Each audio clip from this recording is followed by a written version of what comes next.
Esotericism is said to be the habit of regarding knowledge as the property of the few, or the quality of having an inner or secret meaning.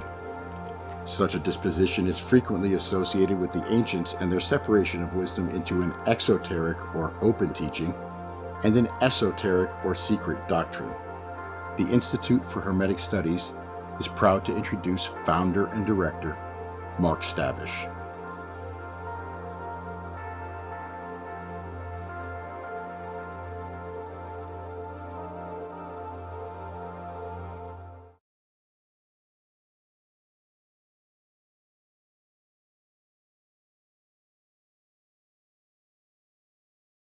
Hello, I'm Mark Stavish, and welcome to another episode of Conversations from the Edge.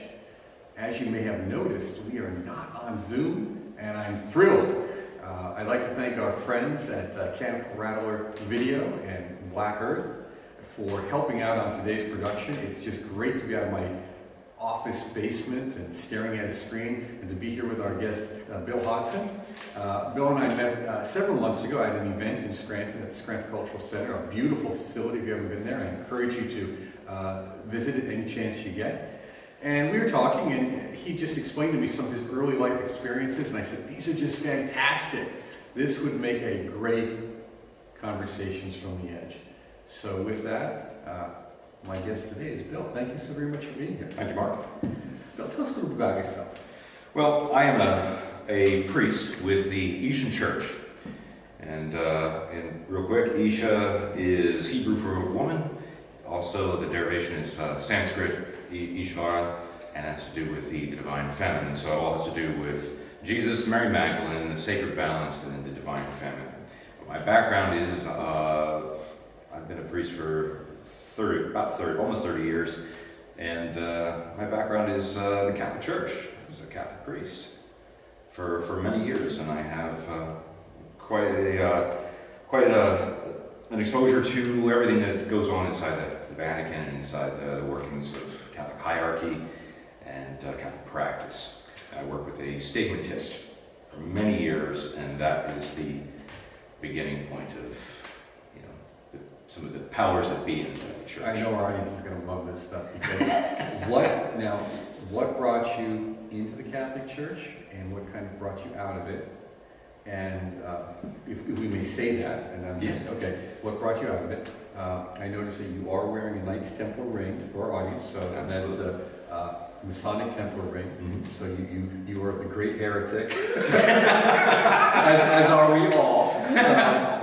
I always say it can't be heresy if I didn't believe to begin with. So that's right. But maybe just a little bit about your background there, so we can guide the audience through your path. Because at one point in your journey, you meet up with Malachi Martin. Yes. Okay. Yes. Well, my whole thing with the priesthood and spirituality is a sense of calling. I experienced one of the traditional feelings of being called to ministry and priesthood in particular. I grew up Protestant. I grew up as a Methodist, basically non-practicing, and I went to a Catholic high school. But even early on in my life, as a Methodist, but even early on in my life, I always experienced a sense of fascination with spirituality and with what was happening in the Catholic Mass and so forth. My stepmother was Catholic, so I would kind of get little glimpses of Catholicism and so forth. And it was just always a feeling that came from the heart. It wasn't so much an intellectual, like, I want to become part of the Catholic ideology or theology and all that. That came much later. But that's how that really began, and that was always a sense of journey, a sense of being on a path, a vision quest of sorts. And so right after high school, got really deep into Eastern religions, Buddhism, Hinduism, Bhakti, yoga, and even some Native American spirituality, sort of exploring the bigger picture. And then the sense of calling got stronger and stronger, and then after right around the college years, I took some serious steps and wanted to get more involved in a sacramental communion with God, with Christ, things like that. And the saints were a big impression on me, St. Francis of Assisi, Ignatius of Loyola, the Jesuits, and so forth. And so that was the beginning. And then it got even more serious. And then I became Catholic, and then about 3 years later, entered the seminary, got involved with the Archdiocese of Baltimore. And so that's where I spent. What year was this? What year was that? I guess I became Catholic around 87, and then 1990 I went into the seminary. It was a process of being interviewed and tested and everything else, and I was accepted in the Archdiocese of Baltimore. I went to the seminary there in Baltimore, St. Mary's Seminary and University, and spent a total of 4 years there. And then that was probably one of the most difficult periods of my life, because you start getting involved with the reality of the Catholic Church that the people in the pews do not see. And it's very, very hard to reconcile a lot of the things that you find there. And you feel like you're going to have to if you want to become a priest. You see, these are the things that you're going to have to accept in your life all the time.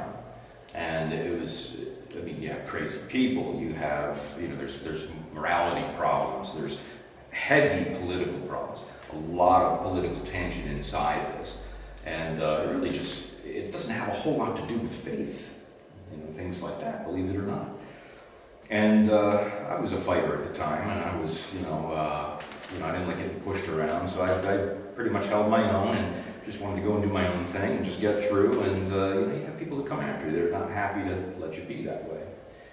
Anyway, make a long story short, about halfway through the seminary, I was ready to give up, and that's where there was a woman, Mary Ellen Lucas, who was from up this way. She was speaking down in Baltimore. She was a stigmatist, and she was speaking at a school and so forth. And then all of a sudden, these experiences that I had been having all through my life suddenly lit up, and it was put into overdrive.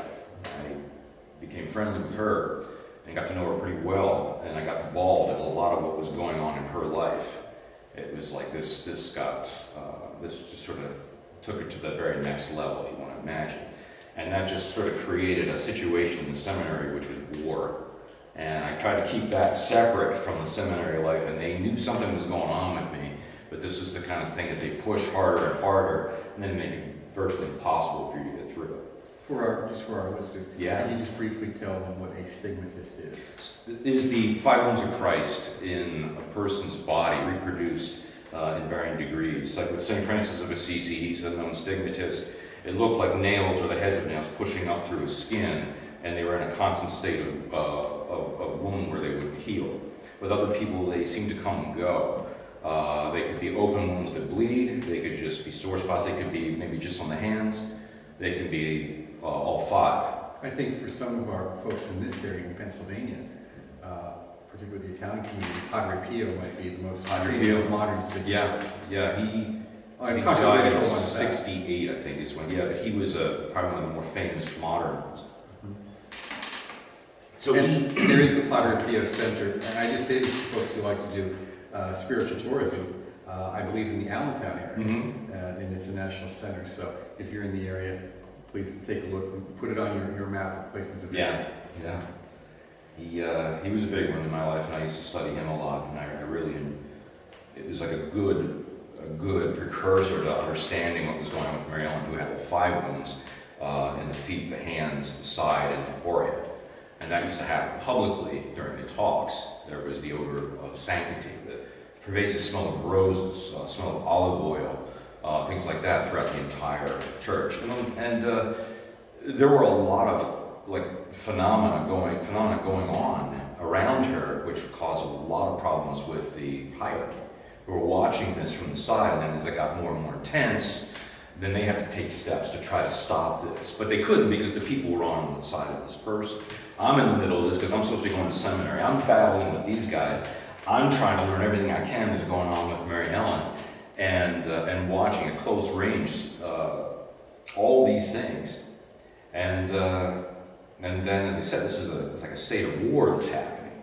And oh my gosh, it was turmoil for 2 years. It got very difficult. And then the attacks that I was getting at the seminary became that much more intense.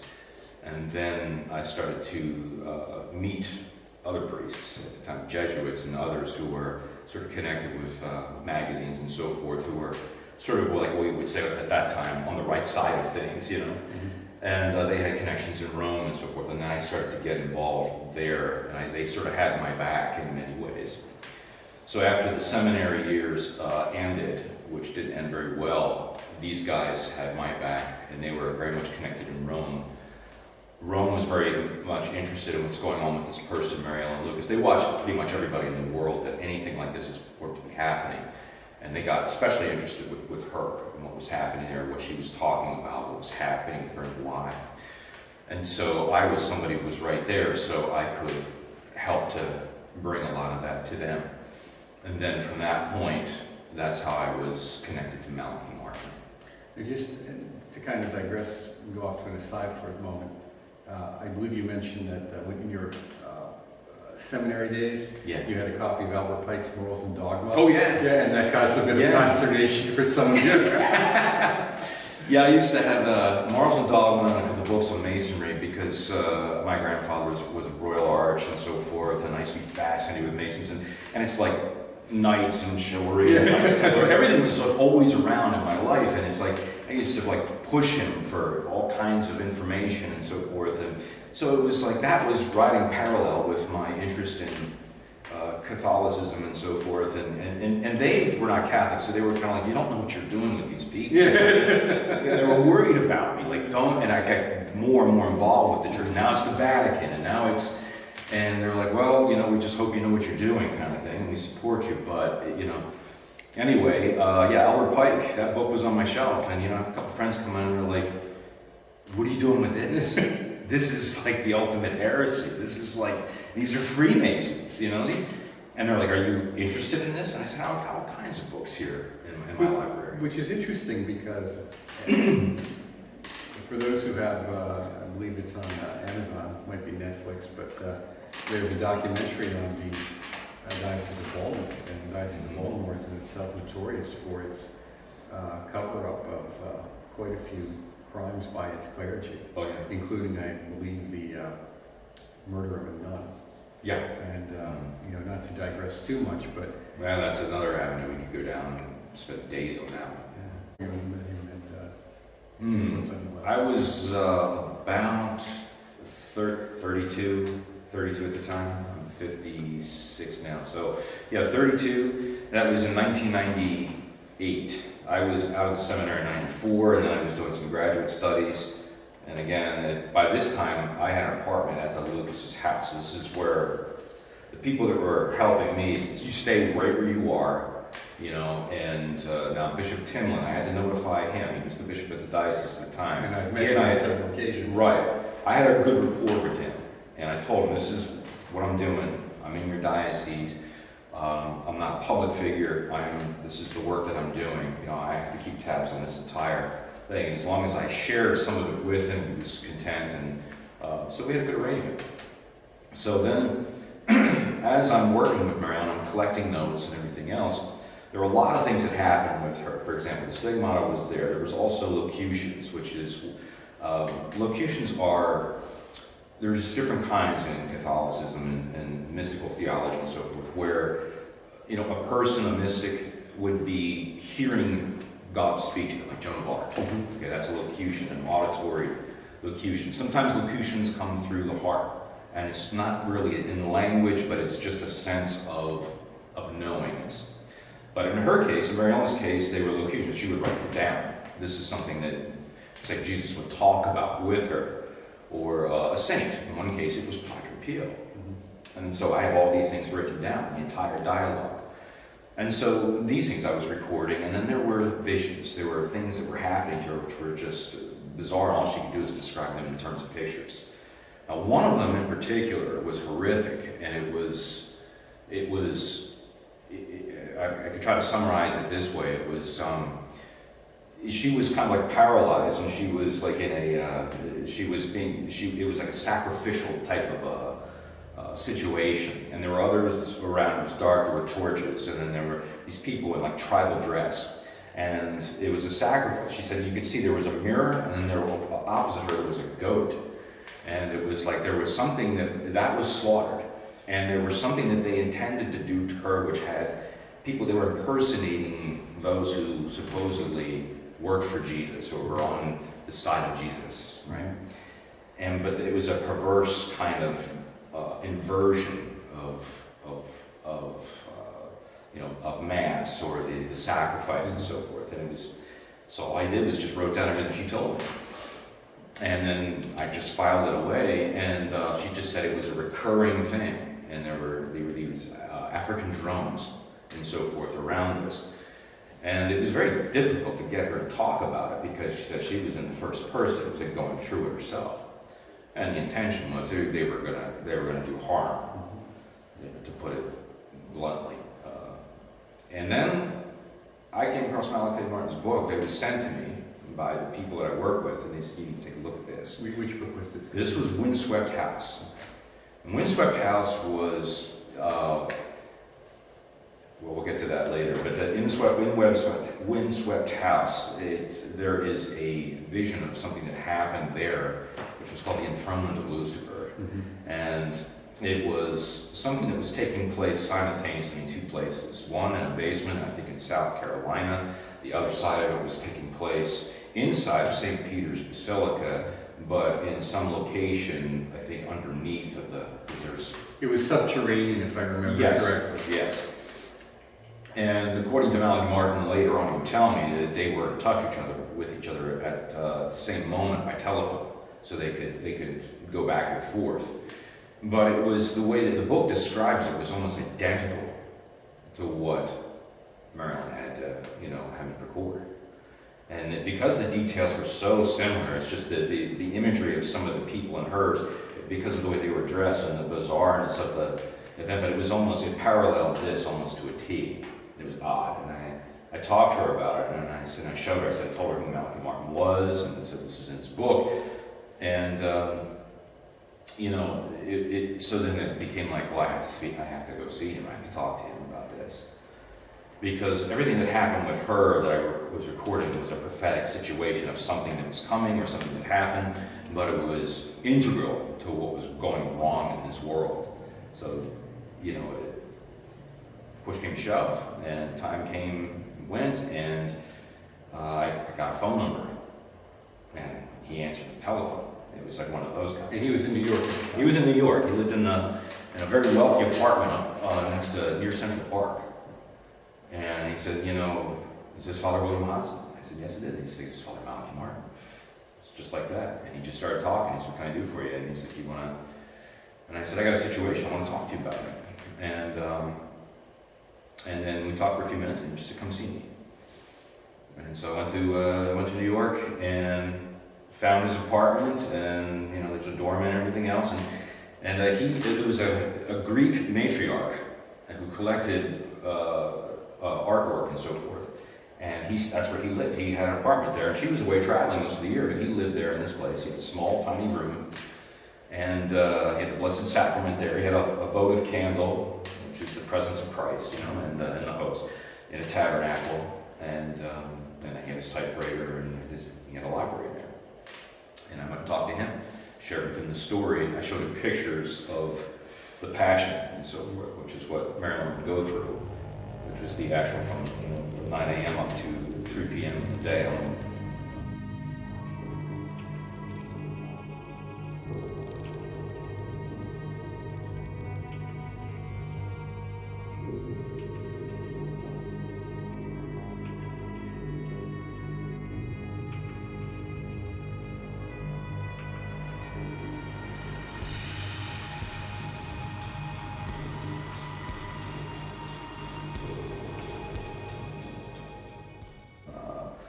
Good Friday was the crucifixion of Christ. It was like reproducing her body, which I'd been several times. And these would be, for those who maybe aren't necessarily familiar with it, these are illustrated in the, I believe, 12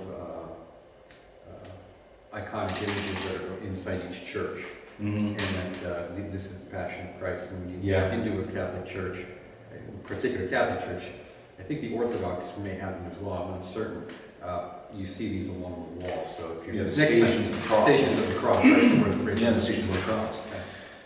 This was kind of like in a nutshell, it was like this. It's like, 9 in the morning to like 3 p.m. She's basically all these bruises start to appear on her body, and then there were wounds opening up all over her body.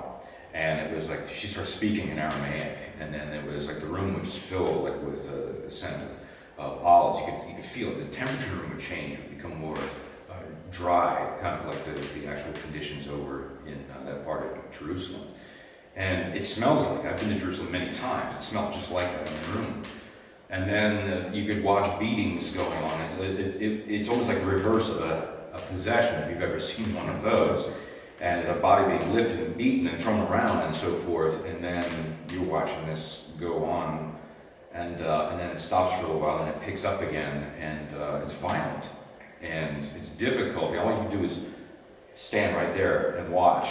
But you can't physically interact. You just observe. And just take my notes. And then right at the end, at 3 o'clock, when Jesus supposedly died right there at 3 o'clock, she expired and would say things like, again in Aramaic, which I did not know at the time. But they were all, it was like language going back and forth between him and soldiers and people that were mocking. It was a very strange experience. Very powerful, very unsettling to watch it. And again, I had seen it several times. I showed him pictures of this. I photographed the whole thing. So I showed him pictures of this, and then that led to quite a relationship that we had. I didn't see him too many times, but the conversations that we did have, Malachi and I, were very intense, and they were just loaded with just about everything that you could squeeze into those meeting times. And he was a busy guy, so he was kind of, we would talk, and then the phone would ring, and then he would go to the other side of the room and speak in Italian, or then he would start speaking, he was speaking French a lot, and then, he was just saying there's people that they just call him all the time, and they're exchanging information, and then we jump back into this, and we would talk about this, and that turns out, I said, Malachi, I have to ask you about this thing in your book, and he said, all that is real. I have to put this in a fictional context, so I call it Windswept House, a Vatican novel. And he's like, the advice of my publishers, but also because I'm talking about real events.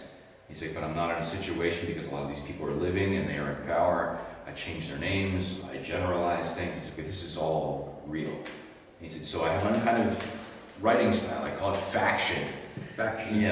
Which is fact and fiction combined. So everything in this book is just as I described it. In the meetings, he said, the people who did certain things, all this is for real. And he said, now that event right there, it did happen, and he explained to me how it happened in two places. And it was the enthronement, he said, of Lucifer. And he said, now there are lots of different types of people who are in operation. He's like, there's what people classically think of as evil. He said, watch The Exorcist, and they think, oh, that's what it is. He said, that's a small piece of what is actually going on, in this whole puzzle. You do have things like that. But he said, you have all forms of demonic possession, which was his area of expertise. And his breakout book on that was called Hostage to the Devil. Mm-hmm. And it's still a classical text in many ways. Yeah. And I believe it influenced,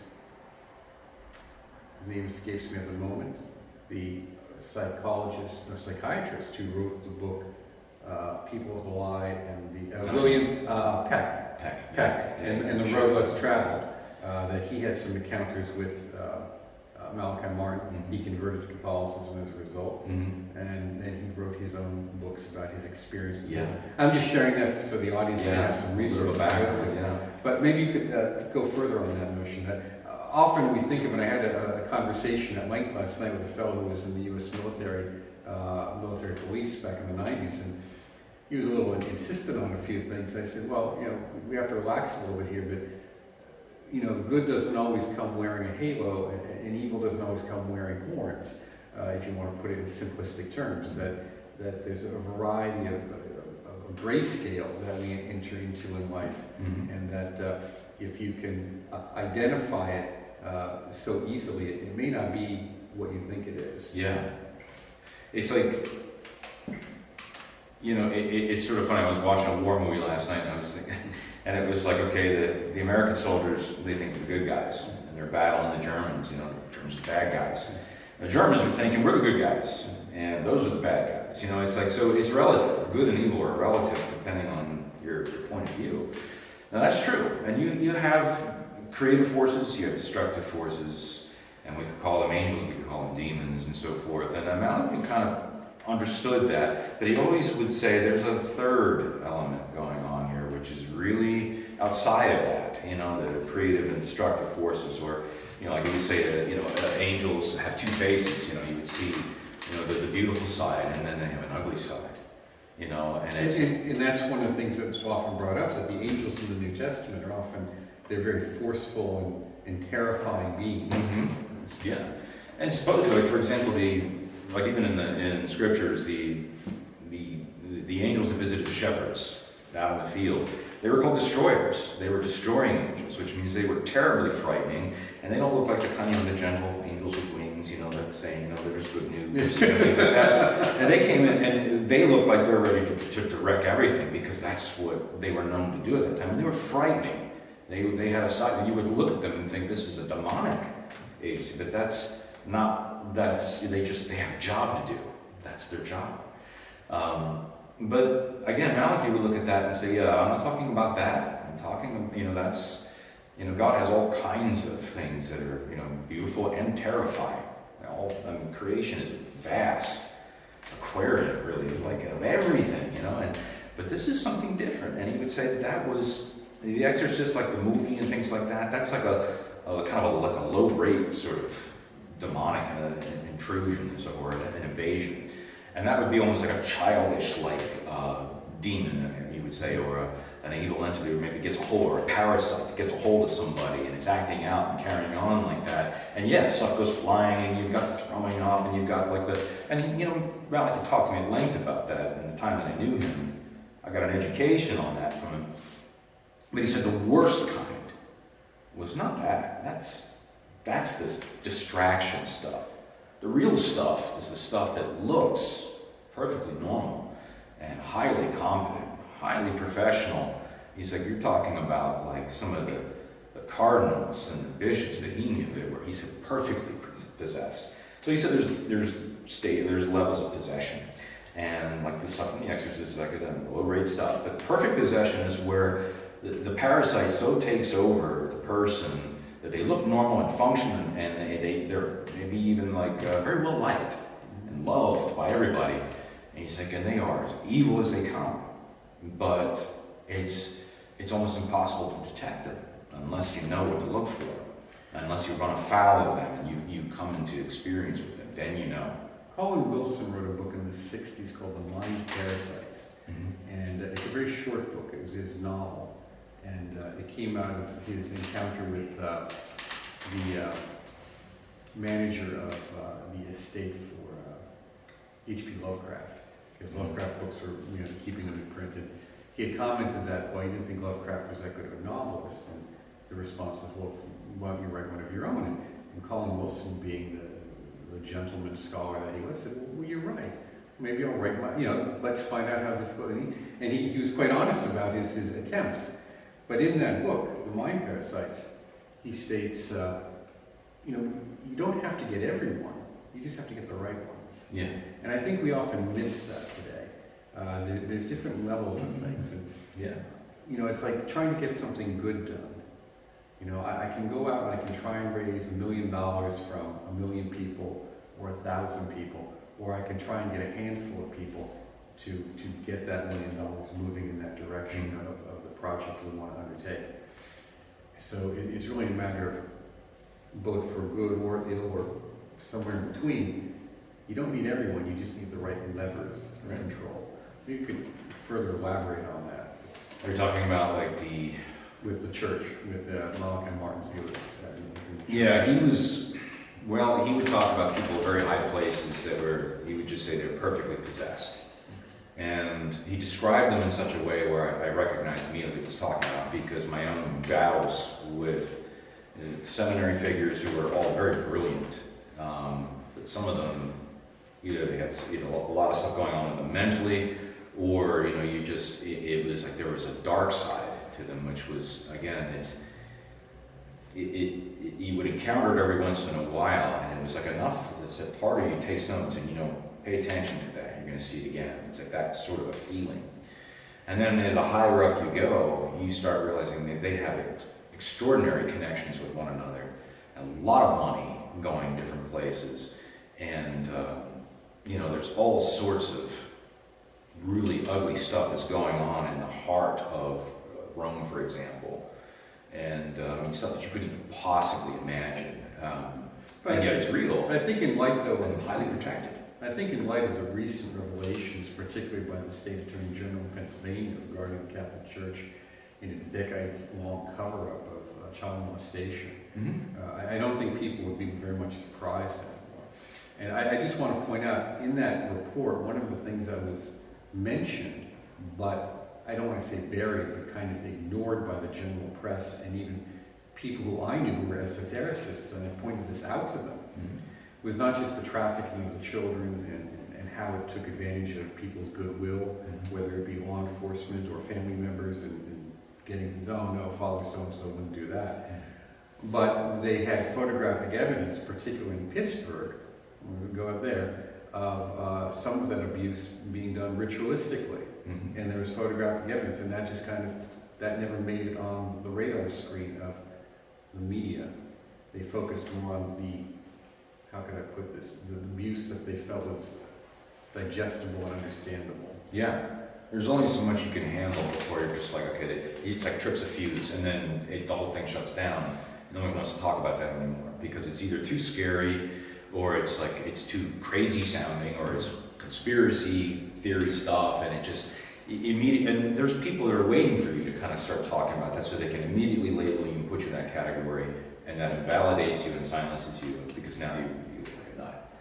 And Malachi was very, very much aware of that, and but he, at the same time, when we were talking, even early on, in the early 30s, I was just getting into some of this deeper stuff with him, and I said, I just can't believe, though, that some of these characters that you're telling me, he's naming names with me, he's like, are that evil, they're doing that kind of stuff, and that's when he got a little bit impatient with me. He's just like, look, he's like, you got the wool over your eyes.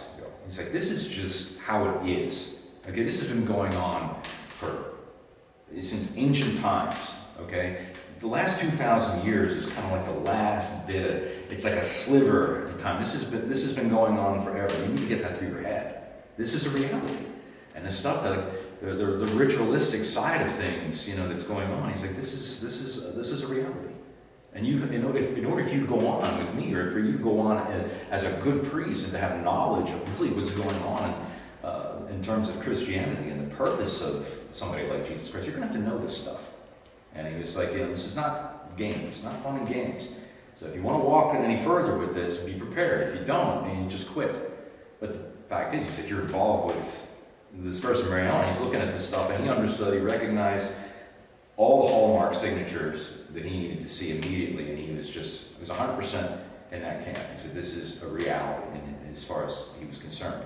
He said, but if you're going to go further with this, you're going to have to be strong enough to face up to this. Now, and that is true. I came to find that. Malachi Martin, there's a documentary I watched, again, I'm not sure it's Netflix or Amazon Prime on him, that was produced a few years ago. I thought that was pretty good. I don't know if you've watched it, but it does start out with his, the circumstances around his death are uncertain and unclear. Malachi said? Yes, Yeah. And he apparently made quite a few enemies. A lot of enemies. And the belief was, if I remember our discussion properly, that his training was in ancient languages. He was an archaeologist. He was a paleographer and a biblical archaeologist. A biblical archaeologist who was sent in the early years to do intelligence for, which pope was it? He was essentially an intelligence. John the 23rd. Okay. But he was under Cardinal Augustine Bea. B-E-A is how you spell his name. That's how he got recruited. It's basically what's happening with him. He was a brilliant mind. He had like 3 PhDs. He could speak any number. I think he had like 14 languages under his belt. And he said, "Oh, my Dutch is a little bit rusty and things like that." But he knew his stuff, and he was an extremely smart man. And yeah, he said he was a paleographer. He's studying cuneiform and laying on his back in caves and reading all kinds of stuff. And he said he just got bored because he was so much more meant for so much more for that. He said, and he did have a little bit to do with the first readings of the Dead Sea Scrolls. Yes, he was. He published 2 volumes there on those. And again, he was brought into that because he was just a brilliant guy. But that bored him, that kind of stuff. And he was a classic Jesuit, classic trained Jesuit. So, I mean, he had the power. We talked about that too. He had that unusual ability that some of those early Jesuits had. I mean, he was a very powerful guy. And that's how he got, and again, he was a fantastic writer. And he could write quickly, yeah. And so got recruited into sort of like the intelligence network inside the Vatican. And there is such a thing. And one could say it's not unlike the old Soviet Union. There's multiple intelligence networks competing against one another. Oh yeah. Yeah. It's even inside the Vatican. Again, it's not just one. There's not just 2. There's many, and it all depend. And they're all like there's lots of factions, and they sort of know who each other are, and they sort of don't. And it's like again, nobody, but they spy on each other. They're working the world, and it's like so. But the whole thing is surrounding the papacy and the power there, because that is the most powerful and coveted role in the world and in history as far as being Catholic is concerned. It's kind of interesting because I believe the word Vatican means, was it a hill of vipers or serpents? Yeah, something like something that, which is so fitting. Yeah, so I, like you, did not grow up Catholic. I did get a degree in Catholic theology. It was kind of more of a general Christian theology, but it was still enjoyable. What I noticed among the Catholics in this area, particularly many of them, the Polish Catholics, the older Italian Catholics, and those who had experienced pre-Vatican II Catholicism, was a profound self-hating neuroses, and that much of it was a result of focusing on fear of evil than on doing good. And I have to wonder if the Church's constant emphasis on this notion of avoiding evil or the devil's going to get you, something that has really been the corrupting point, because we know from psychology and self-hypnosis that you can't focus on a negative. You will convert that negative into an action. So if you're focusing all the time on those things which are wrong, those things which you shouldn't do, if you're focusing all the time on fear of sin, you will have a tendency either to move in that direction or just kind of self-neutralize. You can take a truth and use it for good, or you can use it as a weapon. And they use it as a weapon. So for example, there is evil, there is a problem, and there are things to be concerned about, and there are things to stay away from. But the focus is basically on the good, and it should be on the good, and it should be on how to best use your time, because it is about the transformation of your consciousness, ultimately. That's what all of religion is about. And if you know the actual person of Jesus, it's 100% about that. At the same time, the evil is a reality, but when the church focuses on that, they're using fear to control you, and to control your thinking, and control your actions, both individually and in the masses, in the groups of people. So, like for example, you might think, well, I don't like, way back in the day, so I don't like the Catholic Church anymore. I don't like the way you guys do things. I'm going to leave. I'm going to become a heretic or whatever, and we want to go off and join the Protestants. And they're like, well, we have purgatory, and you do that kind of thing. We can still reach you. We can still reach you. You see what I mean? Yeah. Because they think, all you can do is put me in the Inquisition and kill me. And they're like, no, we can torture and kill you, and then we can hold you bound for, 100,000 years in purgatory. You'll be burnt, writhing in pain until we're done. You see? That's a scary thing for people. Now, this is important because it sounds kind of silly when we talk about it, but as you know, I did write a book on egregores and these collective psychic entities that exist. And at our recent conference, one of our presenters, who will remain nameless, during private conversations with some of us, just because we were there, we happened to all be in the room at the same time. It wasn't an invitation even, just we were there. He just said, well, there are people who are trying to control the world. There always have been, and we know this. But there's also people who are trying to control the invisible world too. And some of them have a considerable knowledge of Kabbalah or magic. And that sounds silly when we hear about it, but you've kind of described it very well right there, that as it gets into someone's psyche, into their belief system, then when they have passed on, if that belief is powerful and strong, it stays with them in that spiritual Yes. state. And while they're self-imprisoned, because it's a belief they hold, that belief was injected into them, if you will, by these authorities who were supposed to be helping them. Mm-hmm. And in intent, didn't help them, but limited them. Yeah. Yeah, I mean, look how trauma works. It's trauma, yes. Yeah. A person is traumatized by they get hurt or they get abused or something like that, and then forever after they have a fear of circumstances like the one they experienced when they were involved in the trauma, when they got hurt or abused, and so they avoid situations where that might somehow their mind is trying to protect them basically and helping them survive by avoiding those circumstances because it's going to lead to that kind of thing happening again, or at least that's the way your mind works. So instead of doing something that maybe you should do in your life, you're going to go this way. Once bitten, twice shy. Exactly. And so when you put into someone's mind, especially a child and so forth, when you grow up in the faith, and you're threatening them with this kind of stuff, and you grow up with it, and it's handed down to you by your parents, whom you trust and you love, and so you believe what they believe, and sometimes quite deeply. All you have to do is just perpetuate that, and you've got control of that entire group of people. And that's how that works, and that's a science to them, and they're talking about it now with black ops and stuff like that. This is not a new thing. They were doing it a long time ago, and it works. It works. It absolutely works. We mentioned something in discussion, let's go back to it now, and so our audience has some resources to go to. We talked about the power of the Jesuits and the classical Jesuit. Mm-hmm. Having known many of them, particularly older ones who grew up in the Jesuit training, their mental focus is phenomenal, and they're one of the few orders, Catholic orders even, you see referenced in traditional occultism. You see reference to the exercises of Ignatius of Loyola, and there's a book out there, trying to remember who the author was, I think it was a German fellow, and he wrote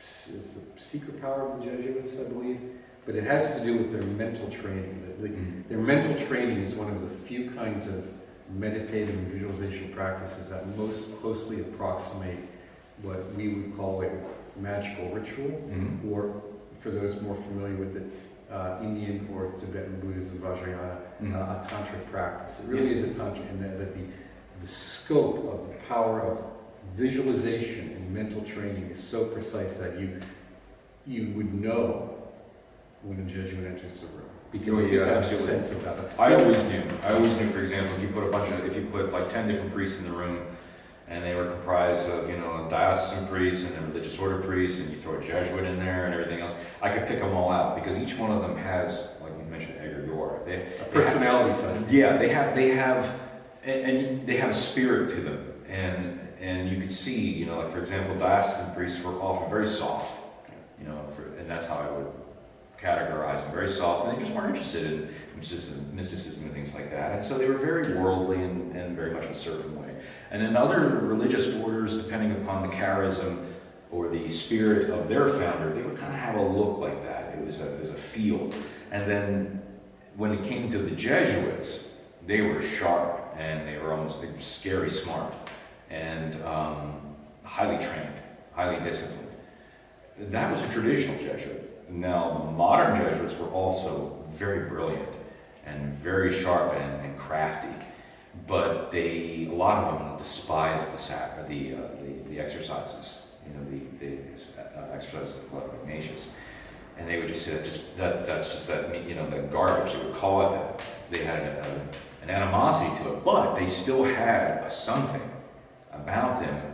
It was almost like something had replaced the exercises with almost like an equally devastating ability, but it was not Ignatius's. It was like they wanted to get away from that. They were repulsed by it.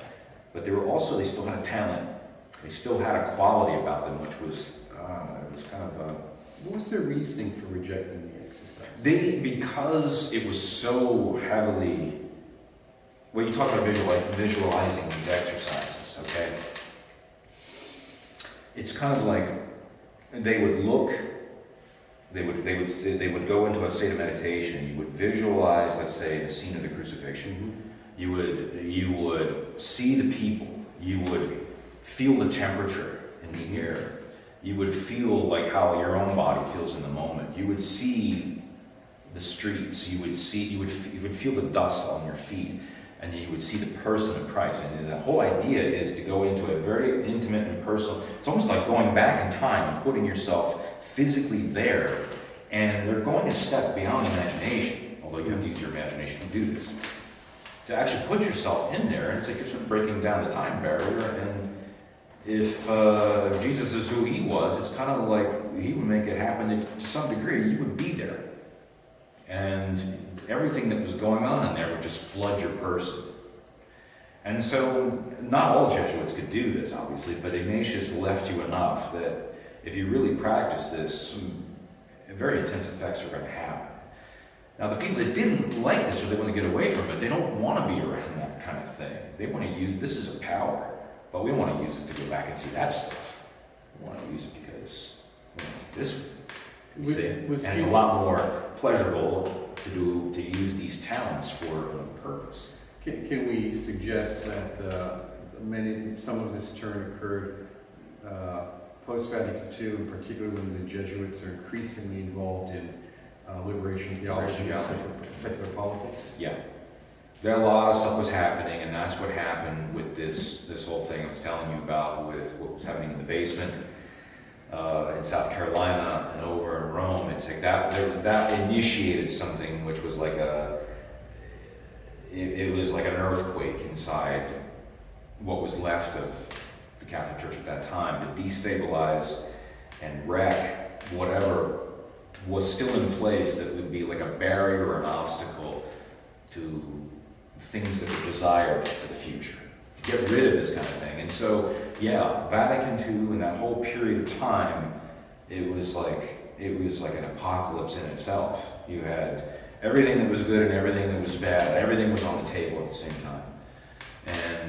And so, yeah, that was the time when all of some of the more corrupt elements and the worldly elements decided to say, let's get rid of the exercise, let's go in this direction.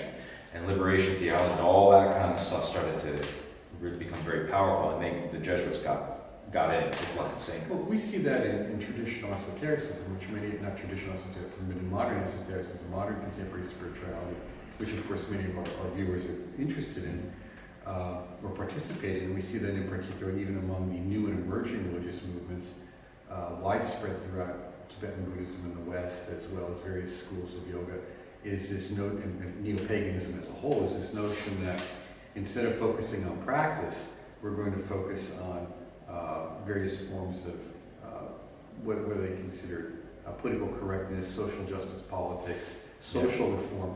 So they want to do a great deal of social reform rather than working on the spiritual practice of their own inner reform. Yeah.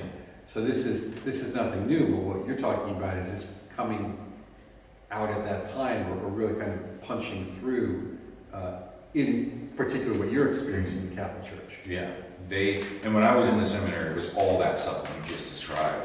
That was day-to-day life, and I'm like, I'm interested in, I came from a background of, being fascinated with, the transformation of consciousness, the mysticism of the saints. Ignatius of Loyola was a big favorite of mine, and John of the Cross was another one, and of course Francis of Assisi. And that was just not the kind of stuff that they wanted to talk about. And if you were into that kind of thing, you were marked. It's like, now we have to watch you, and then we have to examine you psychologically. We got to ship you off to be checked, because you're really clearly not part of the game. You're not part of like where we're going. And I'm like that. And then my question at that time was, where are we going? And then it was like, and again, it was all about like the war between the traditional side of Catholicism, that people that wanted to kind of maybe go back to church before it took the wrong turn, as they said in Vatican II. They want to go back to the Latin Mass and back to which wasn't the answer either. Or the others that just want to go headlong in another direction, just demolish the entire thing and make it look like something quasi-Protestant or even trans-Protestant. Well, it's interesting because the Latin Mass is very popular among non-Catholics. They view that, particularly within the esoteric domain, because so much It of is magic. Because and I know several people who've written there's very good literature on the mass as magical operation. Yeah. From a scholarly and practical view, not to what we think of as New Age.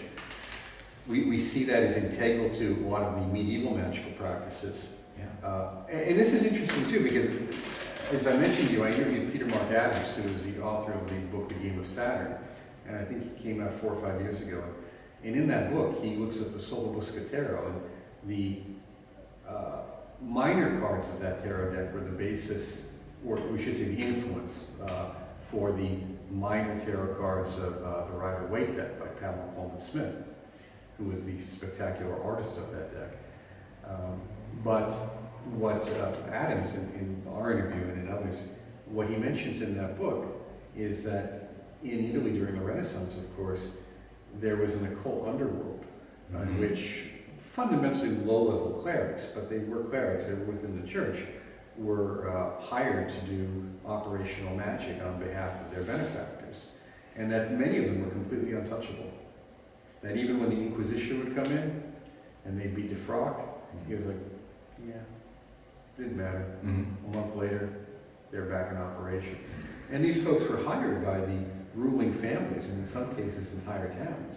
So they weren't kept around unless something was working. That is, you're not just going to hire these folks unless you believe there is a benefit. And apparently this went on for possibly hundreds of years. Yeah. So is there a possible connection, is my point, between what we see within that magical operations of the church underground, or illicit underground, if we want to call it that, of that period, possibly moving through into the present? Yeah, I think it was always there. And again, it's like it all comes down to the intention. There's a variety of intentions that are at play, and that's the thing. Some were obviously using magic for good, just to maybe help with their crops and things like that. And that was a part of life, and that was handed down. And then there are others who are saying, you can, magic is something where you're moving energy from point A to point B, and you're affecting a change in consciousness, but also in the environment. It has a reverberation in the physical world. So anybody who learns to use this, it's a form of technology. And so you can use it any way you want, if you're willing to kind of go along with, what's going to come back on you and how to control the effects. If you know what you're doing, you can apply it. And so there are always people interested in using it for those things. And that was an underground, and you can't stop it out, stop it all out. And the church was active in trying to find out who these people were and destroying them. That's part of the purpose of the Inquisition. And it's like an all-out, scorched earth policy, trying to find out every heretic and kill them before they infect everybody else with this. And they had, and some were practicing their own magic, and they wanted to preserve that as the superior form to replace all the others, and you had that going on. Well, you said something about the charism, or the charisma, the power, okay, of the founders of different groups, and this goes back to egregores, which is often missed, is that the founding personality, it doesn't just go away with death. No. They are an energetic quality. It's like even if the person is gone, their influence is like a computer program that you could hit and it's eternally running, for lack of a better description. So the qualities that they bring act as a filter through which those people associating with that egregore, or that religious order, or that philosophical group, or that political party, will begin to filter their own experiences. That's where the mental limitation, for good or ill, begins to take place. So you have someone like St. Francis of Assisi, and everything is going to be seen in the notion of that area of compassion. Unless, of course, you have people who don't really want that. They're moving in a different direction. Yeah, they have the same problems. The same problems as everyone else. Or the Dominicans have their particular feel to them, and the Jesuits. So, and we can see that in our own lives in family groups, where there's a particular matron or patron of a family, whether it's an old family or a new family, or you see in political parties. Just trying to say this is wider, and if we step back and we can see it influencing many things. Everyone's been in a group, a clique, whether it was junior high or high school or college or at work, where that one person dominated. Yeah, they have a spirit which the group shares in, and you can see it. That's why I said when you go, if I looked in a room with all, and I could pick out the Jesuit because I could see those traits that I wanted to recognize. I could feel that coming off the person before they even open their mouth, and you could just, and Ignatius was very much into the discernment of the spirits. That was a big talent that he had, and that's what he shared in the exercises. That's a big part, at least of being a traditional Jesuit, being able to tell exactly what is going on in any given moment. Malachi was a pro at that, obviously, but that is also what you're talking about. You can perceive the spirit in that group of people, and you can tell a lot about its energy. Within Dzogchen, in aspects of Vajrayana, in other areas too, in Hermeticism and Kabbalah, we're talking about you have to be able to read the energy of the moment. What is the signature of the moment? Yeah. What is it telling you? Now, it's interesting. I'll mention this about St. Francis. I mentioned him. The Franciscans. I was exploring religious orders while I was in seminary, secretly. Of course, you don't want to let them know what you're doing. Left hand can't tell the right hand. So I was exploring them a lot, and then years after, I did a lot of travel in the world, and I would stop in Assisi all the time. And it was one of those things. They're an odd group because I'm sure there's lots of Franciscans who were trying to do good work, and I don't want to knock them. But in my opinion, I have never found a Franciscan who was like Francis. He is one of a kind, and that's the only Franciscan there ever was in history was him. Okay. And the others, they just couldn't follow him where he went. And no one was willing to go where he was going, and no one really got it. Now the church picked up on him, and they watched him closely, and they seized this opportunity because they couldn't control it. So they allowed the Franciscan order to continue, but that's the church's version of St. Francis. If you want to know if St. Francis is like, you're going to have to physically go there to Assisi by yourself and spend time there and just walk around the city streets and don't talk and just absorb the place, and then go up to his cave in the mountain there, and again just sit there by yourself, and then you'll feel it. He was like a yogi. He was a yogi. He didn't want it, and he didn't want anything to do with the church, and he was as a young man, he was, as they say, full of piss and vinegar, as that expression goes. And he went to the Crusades, and something happened in there, and what he saw there, and what the church was having them do, at that point, he became supposedly crazy, which was a big part of his act. He wanted nothing to do with the church at the time. That's the reality that I can tell you behind the man, which I will be objected to by the Franciscans, of course, and the church. He wanted nothing to do with them. He wanted nothing to do with the hierarchy. And as we say, he was a deacon, but he never would want to become a priest. And he said, I don't, because the priesthood, I'm not worthy. That's what he told them. Reality is he wanted them to leave him alone, because they were all corrupt and they were all evil. And he saw it up close, and he wanted nothing to do with it. And so he fled, and he just became a crazy man. Now, on the other hand, like Jesus gives him the stigmata, so he can't completely hide himself. Now people are finding him. They want to like chase him down. So he can't get away from them. And so that's where the church gets involved. And we have a problem because we have a supernatural situation going on, and the people are getting affected. They don't have the internet. They don't have fast-moving couriers, and they figure if we don't get a hold of this now, by the time we get a hold of it, it's going to be out of our control. So they send Dominic. He's the founder of the Dominicans. He was a trusted theologian at the time. And he was a good guy, but he was very much kind of like part of the powers that be. He was stuck, yeah. And they send him in there, and they say, is he for real or is he a nut? Now, Francis was in many ways, as a man, he was pretending to be a nut. So again, like a good Jesuit told me one time, he said, look, if you can convince them all that you're nuts, they finally leave you alone. So that's what he did. And Dominic said, oh my God, he actually is for real. And the church like, well, what do we do? And that's why it's like, well, we'll allow the Franciscan order, but we're going to revise his rule. And so Francis is like, I don't care what you do. That's not my rule. The one I wrote, nobody can follow it. do what you want, and that's what became that. Well, and this story is not uncommon. We see this kind of persecution taking place with, to a lesser degree, of course, but still serious with Jacob Buma, the Teutonic Theosopher. But even within Tibetan Buddhism, because many of our listeners are familiar with it, if they pay close attention to the history, they notice that many of the great accomplished yogis, they didn't want anything to do with the large institutionalized monastic systems, and their accomplishments were after they left. And then after they received some level of accomplishment, then, they're kind of absorbed back in. Now, of course, the persecutions weren't as severe there. It was more lightweight in that regard. But it was still a very political system, because it was a system of empire.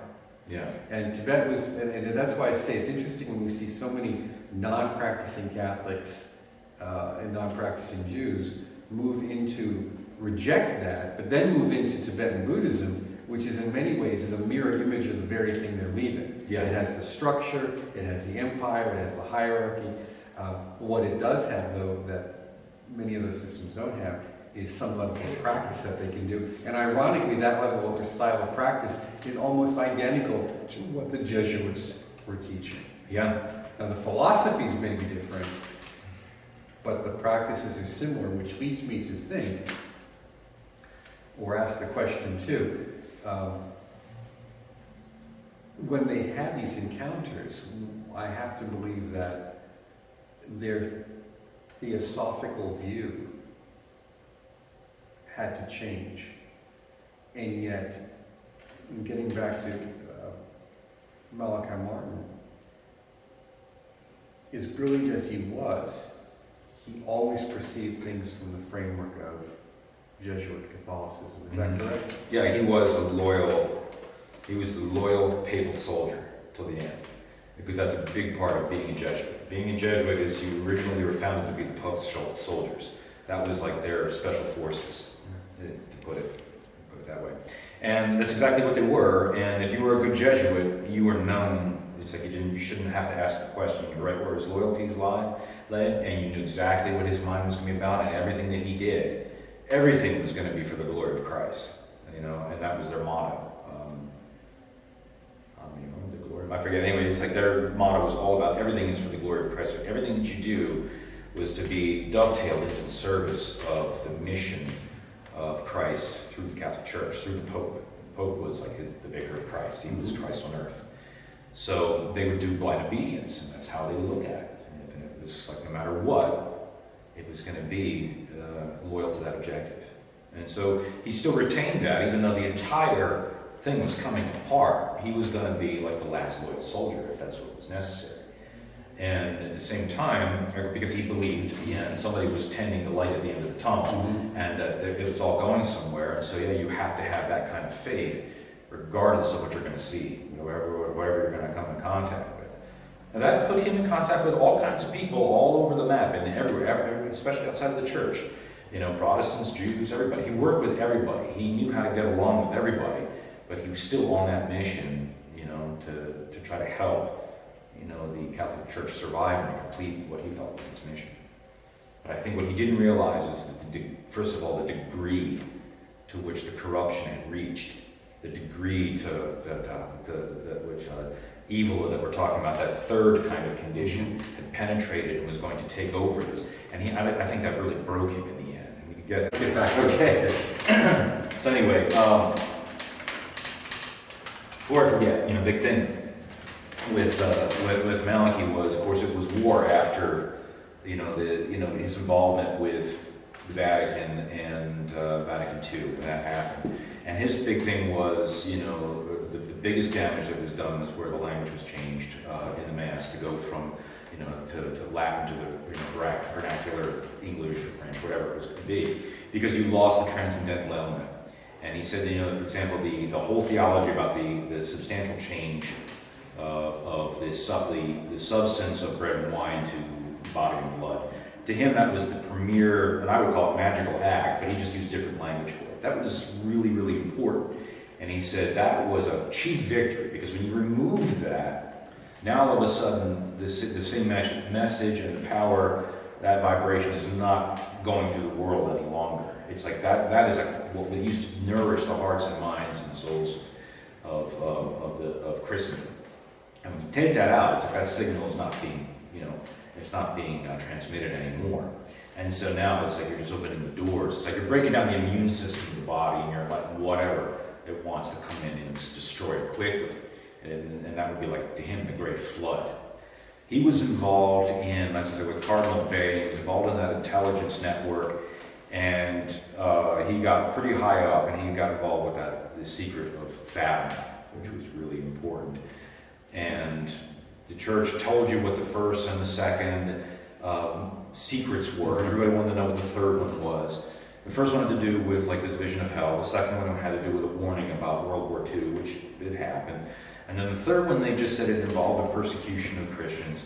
And he always said the church lied about that, because he knew what the third secret was. He saw it himself. And he knew right where it was kept. He read it, and he was invited to see it and to study it and to keep notes on it. So they just never told the world what it was. Now, Malachi Martin was dead in 1999. He died. 2000, Pope John Paul comes out and he tells the world what the secret of Fatima was. I personally think was because Malachi Martin is dead now. Mm-hmm. And he's the last guy that knew it and was probably going to ever say it if we didn't tell the truth. And the fact is they never did consecrate, supposedly Russia properly. So that whole thing was lying. And that led to a lot of the physical problems we have in the world today. And that was his opinion on the matter. And he said that was another thing that they were doing on that level. So I don't know how that might feed into what you were asking about the question that you just asked. Well, we have Malachi Martin believed in something called the invisible church. Yes, the invisible church. And also the question being is, was he consecrated a bishop? Yes. And if so, why would that? And that also, that fed right into what was happening around the time in the 60s.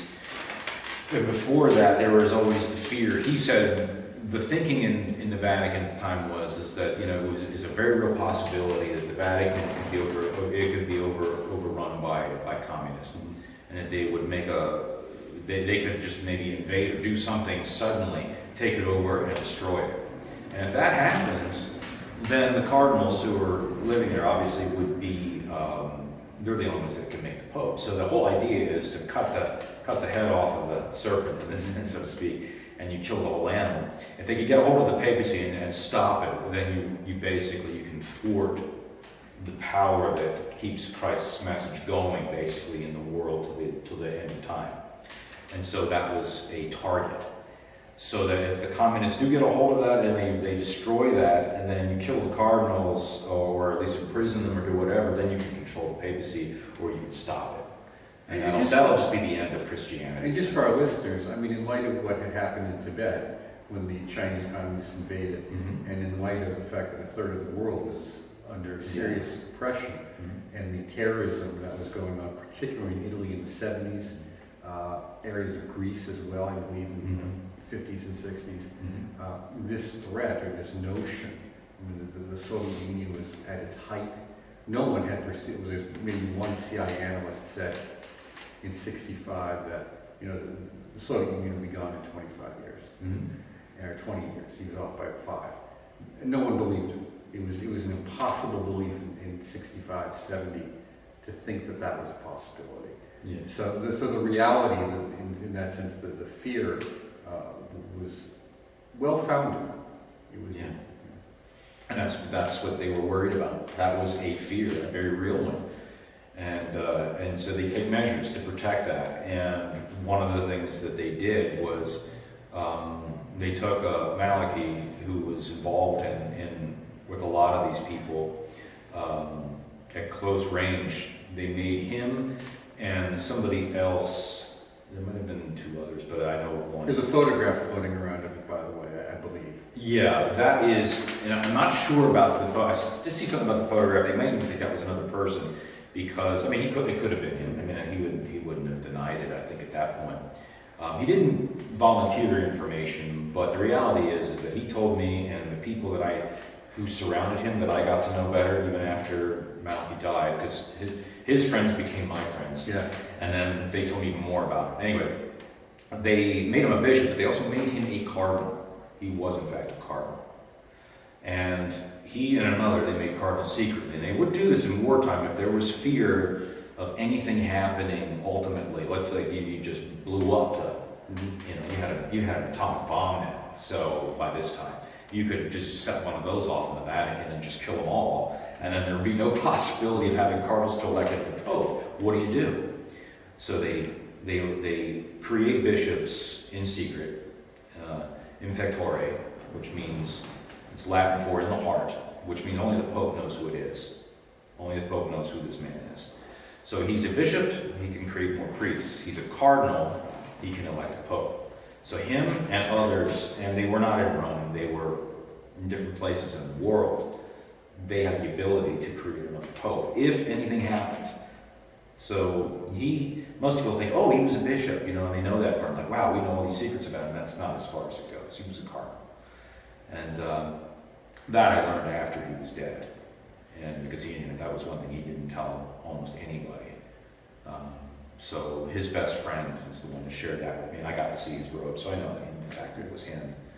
And it made sense. And that's how they perpetuated the priesthood. And that invisible church was part of that, which means it was kind of like things had gotten so desperate and in Malachi's mind as far as what was happening to the church, so corrupt, so infiltrated, and so beyond hope, that you start taking matters into your own hands, and then they would start creating priests to perpetuate the Mass properly, so that at least it was going on in the world, someplace. So it was existing, and it was not going out of existence. The Catholic Church has the power to create priests, and so the idea is if they stop doing it, then it just ends. There's no more Mass, there's no more presence of Christ, there's no more of that ping going through the earth, so to speak, And they can disconnect that, and which is what they wanted to do. The guys that took the throne with that 1963 ceremony, the objective is to cut that signal and stop it. And then they could move ahead with another agenda.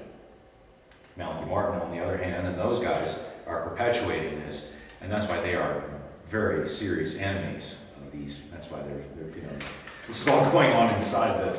And I think it's interesting in light of, this is 60 years ago, and in light of current events today, and in light of and again, I'm referring to primarily the revelations of the Catholic Church's widespread conspiratorial cover-up of abuse, which is really just what we're told. That's just what we hear. Who knows what else is going on?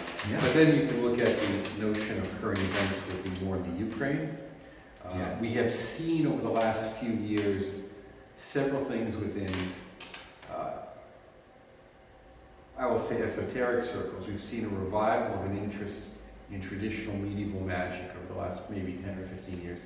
And with that, a certain understanding of the necessity of the role the Catholic Church, because that was the church of the time, that was playing in the formation of those magical rituals, and in the proper consecration of ritual tools and all of these things.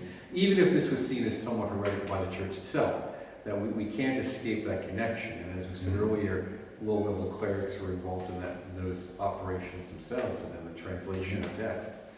But if we look at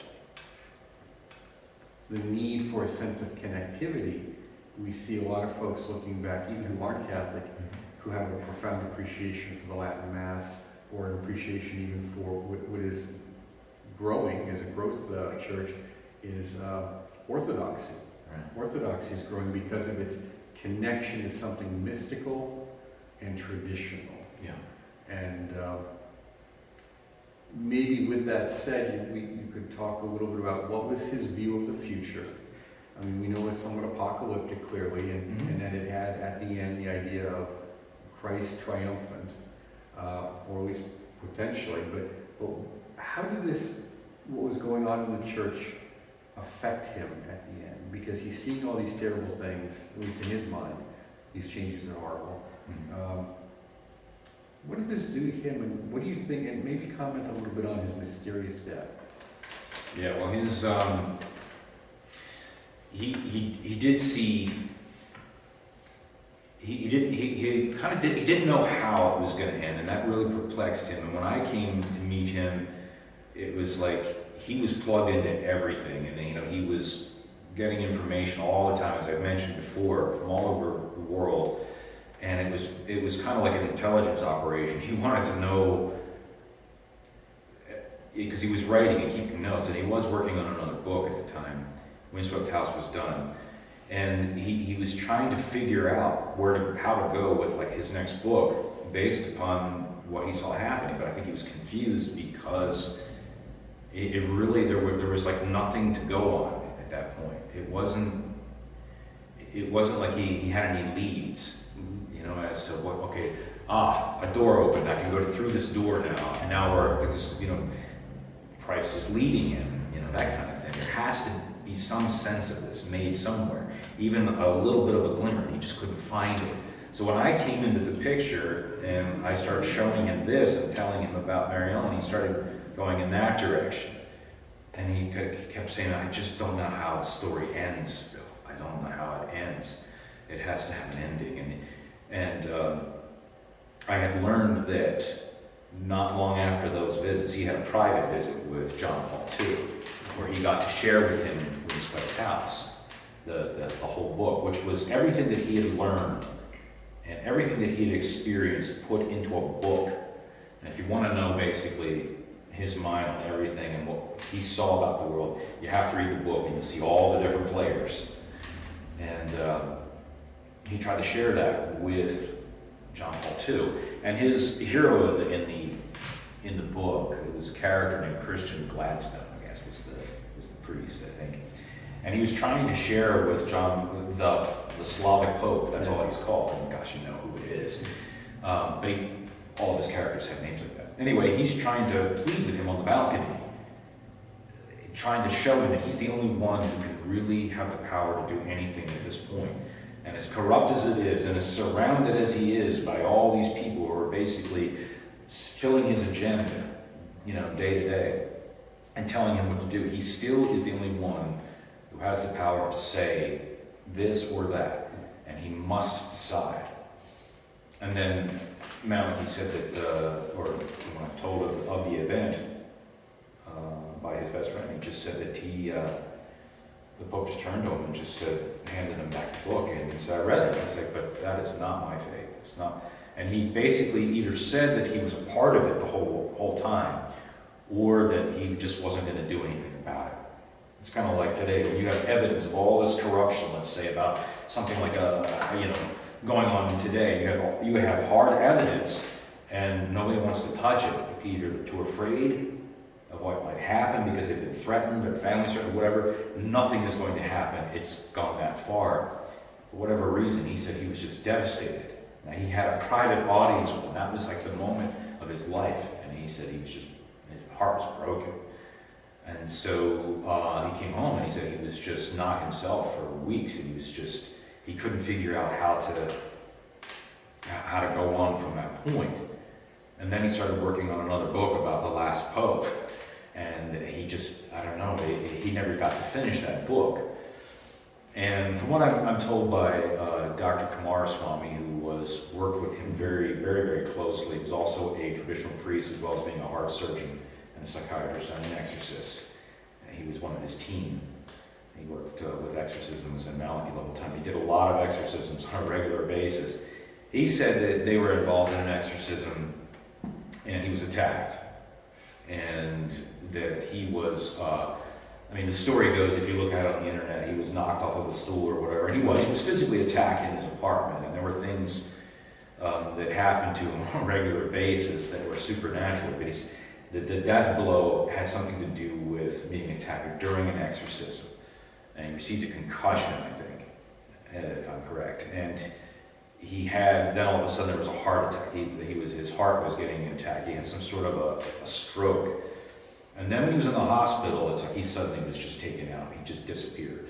It was like, I don't mean physically, but he should have been able to recover, but they think something got to him. At least Kumaraswamy felt something,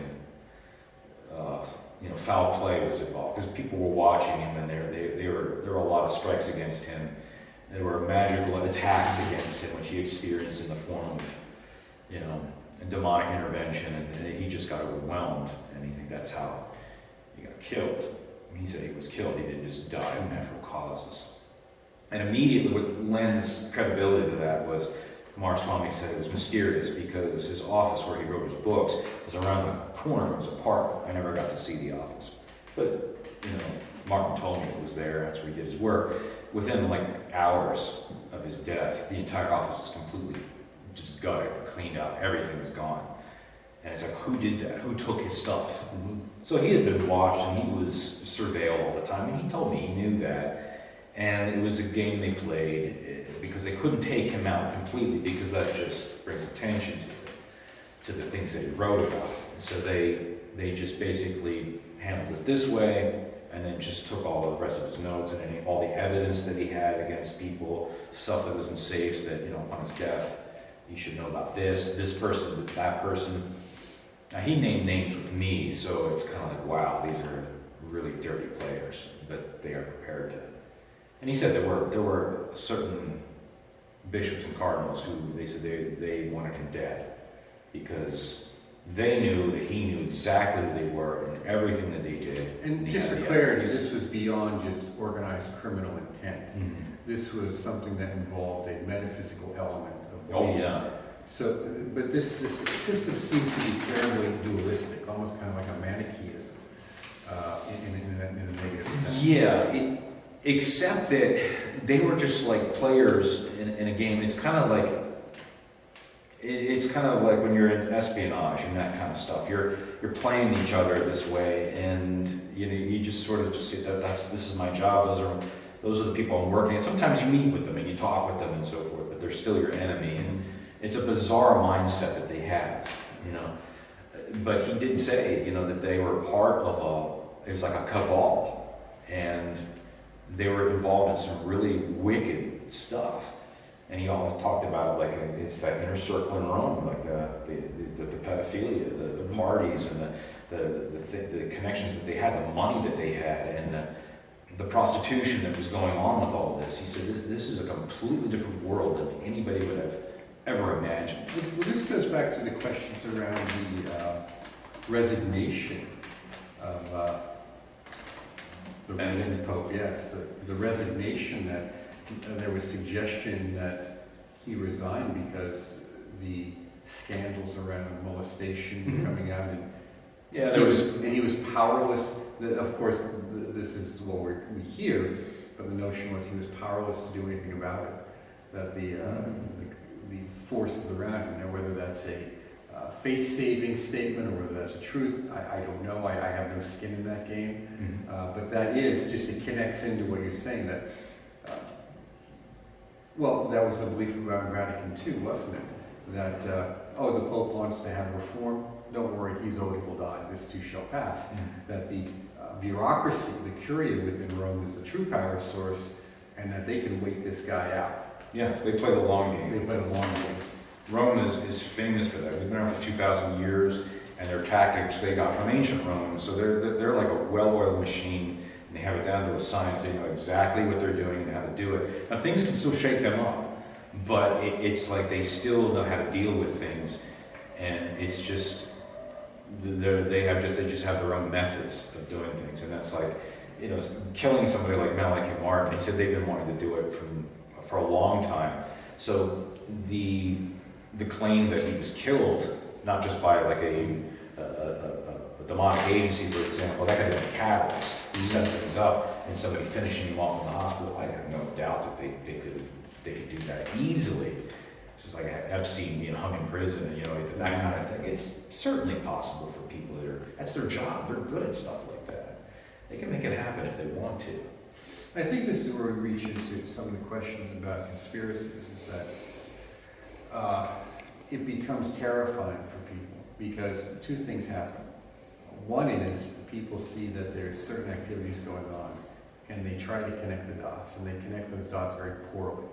And we would call that kind of the neurotic aspect of people obsessed with conspiracies, because even if you were to find out the truth, what could you do with it? How would you even know it's true? Which is, how do you even know this is true? And even if you could know it was true, what are you going to do with it? So without a certain metaphysical framework, it just makes you crazy. And we see that happen often. And then there's the other part of when people begin to see that the world is not exactly as they believe it to be, it makes them neurotic. And they say, no, I don't want to hear any more of this. We're going to shut this down because I need to believe, rightly or wrongly, I need to believe that the world I live in is at least relatively safe and stable. Yeah, everybody has that zone. Yeah.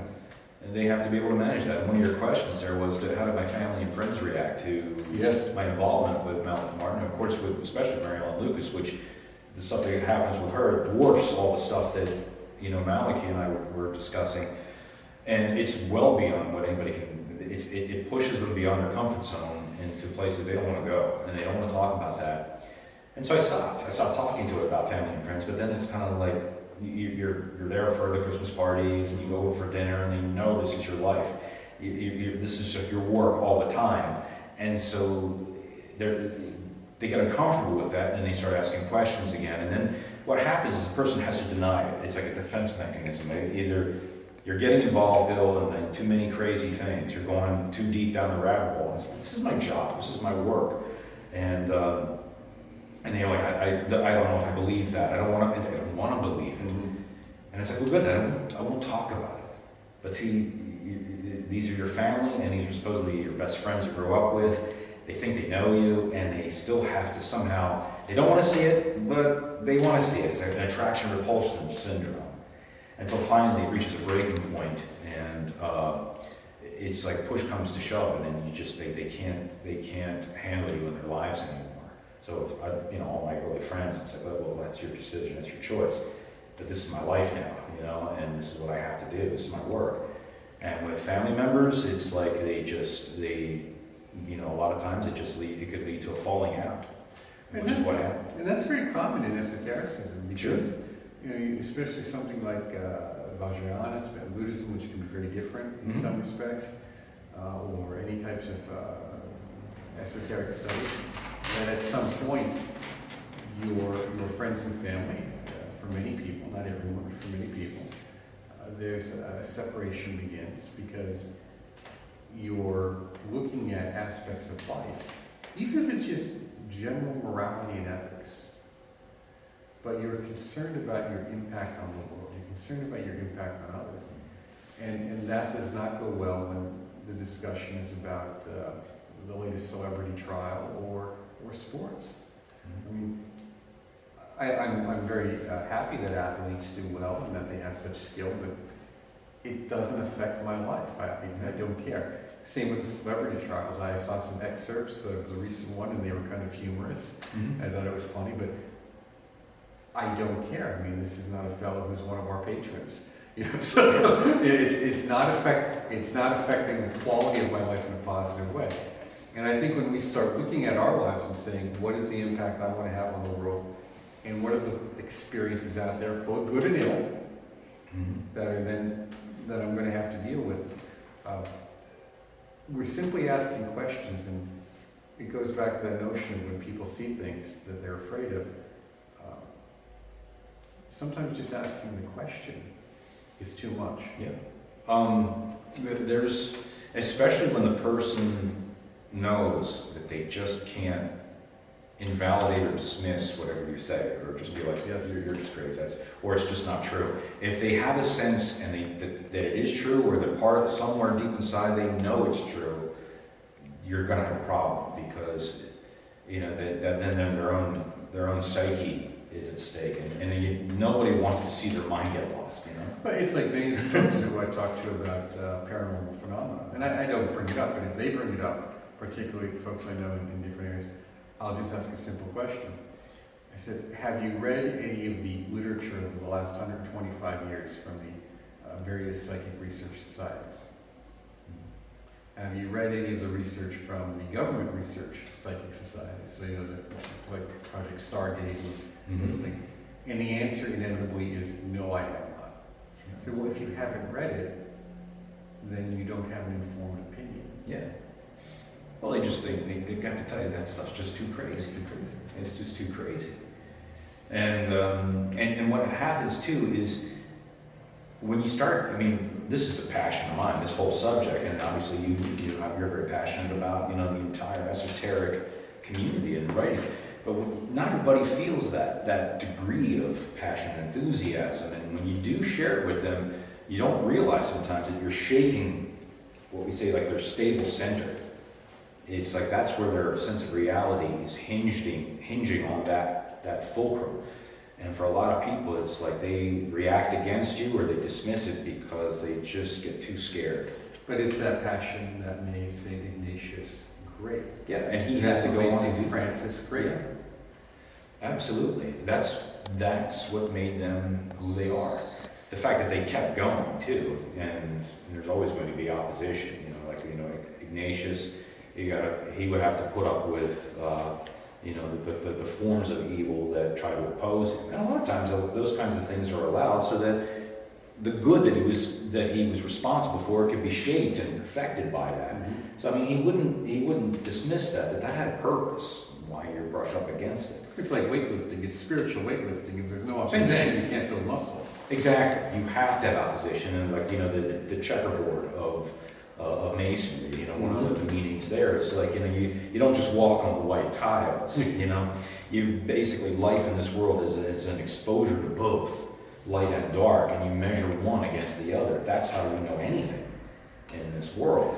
Which goes back to good and evil being relative. Right. And maybe that is what was the problem with Malachi Martin, is that he was very devout. He It was. was very difficult for him to reconcile evil. Mm-hmm. He couldn't, and again, it's like, the kind of evils that he knew about or that he was against, it's like he just saw them as just an ancient, formidable foe, but it wasn't part of the creative, destructive side of things that we talked about before. This was almost like a psychopathic entity, which had nothing to do with, it was at war with some part of God from another time. And it's like, he said, it's camouflaged and it hides itself, so you don't really ever know it until you run into it. And he said most of the time it stays away from direct perception, because once you see it, now you recognize it. It's almost Lovecraftian. It is. And I kind of had a brush against it, which is earlier on, and it is the kind of thing which is, I talked to Martin and also Kumar Swami and some of the other guys about it, and at length, because it wasn't like, again, like the stuff that you can deal with in exorcisms, which can be disturbing, but it's a completely different animal than another part, the more subtle and like hidden form of something, which is a little, once you run into that and you see what it does and it can do to you, it's like that's far more disturbing. And it kind of like watches you and waits you out until it can find what it is that you hinge upon for your sanity. Mm-hmm. And what it is that makes you tick. And it plays the long game. It'll go for many years and you have no recollection, no inclination that it's even there watching, but then once it finds that, it waits for the right moment, and then when it moves in, it's like a predator, and it shakes that part of you, and it'll kill you. There's no question about it. It finds that, and it's like, but it's not just like with a bullet, that kind of thing. It's the kind of thing that has to destroy everything that you will see. A disintegration, which is a strange form of, it's like a worm that just eats through everything that was ever sacred to you, and then leaves you basically with, in some cases you see it with people, not even the strength to commit suicide. It completely destroys to that degree, and that's very dangerous. That's something else, and that's the worst side of the perverse inversion that, And what was the antidote to that? The antidote to that was, strangely enough, is not in the realm of the intellect. It's not something that you can employ as a tool that way, like you can employ any other magical tool or a weapon or anything like that, because it's like, the vampire movies, you hold the cross up, the power of Christ compels you, like you have Max von Sydow belting, and you can do that kind of thing, and the one who's at the heart of it all, that stuff means nothing. They absorb it and use it against you. Mm-hmm. And the only way that you can survive that kind of stuff is what is going on inside the heart. And it sounds cliche, it sounds almost too easy, it's simplistic, but it's not. And really, whatever is going on inside you, it's like Scripture does give you, there's a clue there. It's again, it goes back to those angels out on and the shepherds and so forth. Tell anybody who's got goodwill. It's like the peace on earth and a goodwill. Mm-hmm. The goodwill is just the language that's there. That's what's still there, but it was more probably at one time. But it's something about what's going on inside a man's heart, and that is your capacity to love is something which, Satan in a classical sense, it's the one thing he doesn't have. He has everything else. So, I mean, again, I'm separating this particular entity apart from everything else, which serves a constructive end in the world or in creation.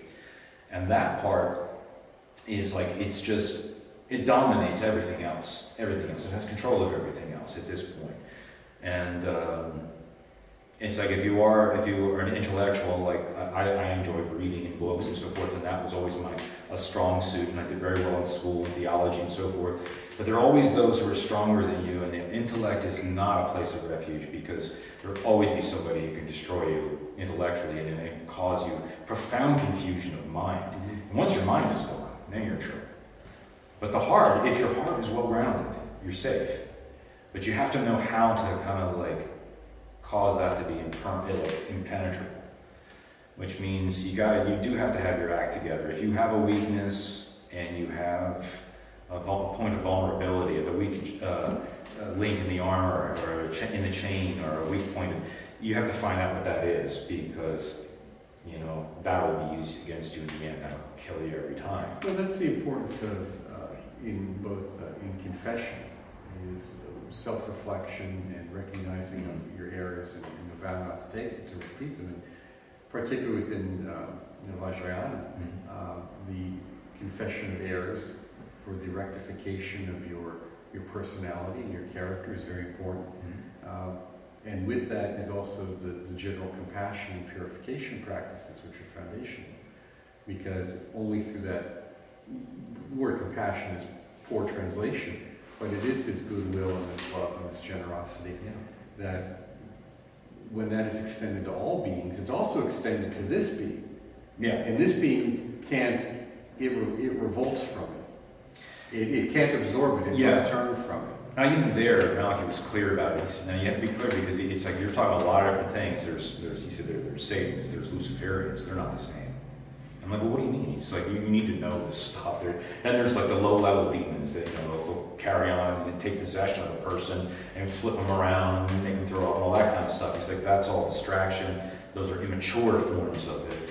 And he said, but it's like the closer you get to the heart of the problem, the more it fractures, and the more it's like there's a oneness, but there's also like a bizarre division to it. So a Luciferian, for example, is somebody who's obsessed with light, but not in a Masonic sense, for example. It's an intellectual sense. The intellectual sense, but he said the Luciferians were it's a movement inside the church. Elite, they're elitists inside of it, have their own version of Masonry, not ours. Sure. It's like Masonry, for example, is never their problem. That's something you throw in public, and that's a red herring. The reality is they have their own version of Masonry, just like Knights of Columbus mirror the Knights Templar. Well, we saw hints of that in the 90s with the propaganda do, the Masonic bank scandal.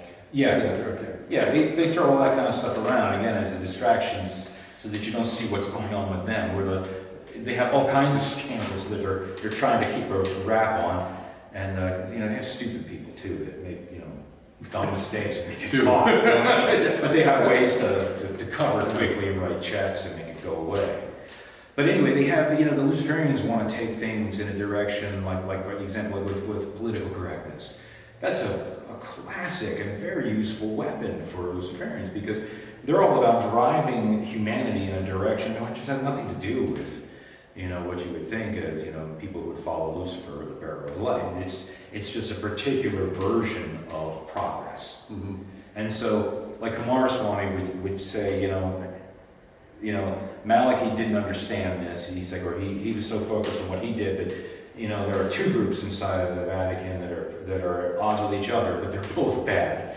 And he said, one want to take the changes fast and hard. Let's just do it now. Let's blow something up, okay? Or let's release something and kill everybody and start over and reset everything immediately. And others are saying that's not wise because this, that, and that will happen. And so we want to play the long game. Let's wait it out. And so those two factions are at war with each other inside the Vatican. And then there's a third one, and there's others that are like, we just want to replace it with a counterfeit religion, which everyone's going to buy, And just for context for our viewers, this is what we call oligarchs. Yeah. So when we hear about the systems in, whether it be the Soviet Union, where you had very competing factions, even within Nazi Germany, many people who don't really study, they throw the word Nazi around, they don't really understand what's going on. There were within the inner circle competing factions and power elites for different aspects of power. So when power is your end goal, there's always going to be someone else who's their end goal too, and you will come head to head. So in some ways, their extreme selfishness and greed slows them down. It works in our benefit to some degree. Yeah, it actually that's what kind of keeps the playing field somewhat even. Because as brilliant as they are, the bad guys, if we want to call them that, they can be stupid. And it's almost like they're too stupid. It's like they can't, it's like the pride has to come out some way or other. It's like they show their hand somehow. And in some ways they do it on purpose because it's a form of pleasure to show you their strategy, knowing you can't do anything about it. And other times it's like, they make mistakes, and it tips you off as something, like you said before, you can't do anything about it anyway. What's the purpose of even knowing about it? Well, you still have a job to do with helping to build up that goodwill, or the good things which are going someplace, like the actual good use of esoteric knowledge, and trying to make life better. And that has a lot more to do with a plan of God, let's say, and then a lot of what you see happening. So and then also too, Malachi said that in terms of a government, which the Vatican is, they're playing an end game with every other country in the world. They just happen to have their government in every single country of the world, whereas the others just have, they have some Russian people living here. But we don't have Russian embassies everywhere running everything, and that's exactly what the Vatican is able to do. And so, they are playing an end game for politics. And as far as Martin was concerned too, the Vatican blew it, and they had their window of opportunity with that third secret, which they lied about, because the whole thing was there. They were supposed to, and this is apparently the actual true third secret, which he told me what it was, and is that they were supposed to, the Pope and his inner circle were supposed to seize the moment with the Eastern Bloc and with everything that was going to be happening in Russia to come under Gorbachev. Everything was sort of set up to seize control to try to convert the Russian Orthodox Church. But that would mean stepping in on the schism of 1054 and trying to do something which they just felt was politically ridiculous. We're not going to do that. They're never going to buy it. They hate us already. And so they went a different way with their strategy, but they were supposed to just trust. If this is what the Virgin Mary said, if this is the Mother of God telling you to do this and you don't do it, they just said, well, we think we can do it a better way. And he said, if you fail to do this is one of the warnings, if you fail to do this for whatever reason, then I think the language was Russia's errors are going to spread to the entire world and they're going to wreck everything. And so everybody has their own interpretation. Just look on the internet and you see it. The reality is you don't hear anything about the Russian Orthodox Church. But I think it was John the 23rd or Paul VI did instead was they quietly went to their patriarchs and so forth and told them what they were told to do and what they were not going to do. And the Jesuits, who were sort of undercover throughout the entire Soviet Union, their names were all given over, so they were all arrested and executed. So not only that, they failed, but what happened was Russia changed anyway. Look what's happening in Russia now. They don't follow a communist doctrine anymore. A lot of them on the higher ups, they just say, we don't deal with Karl Marx. It's a failed system. It doesn't work. We're not hardline communists. We're going in a different direction. We're going with a multipolar theory, and we're up against the globalists.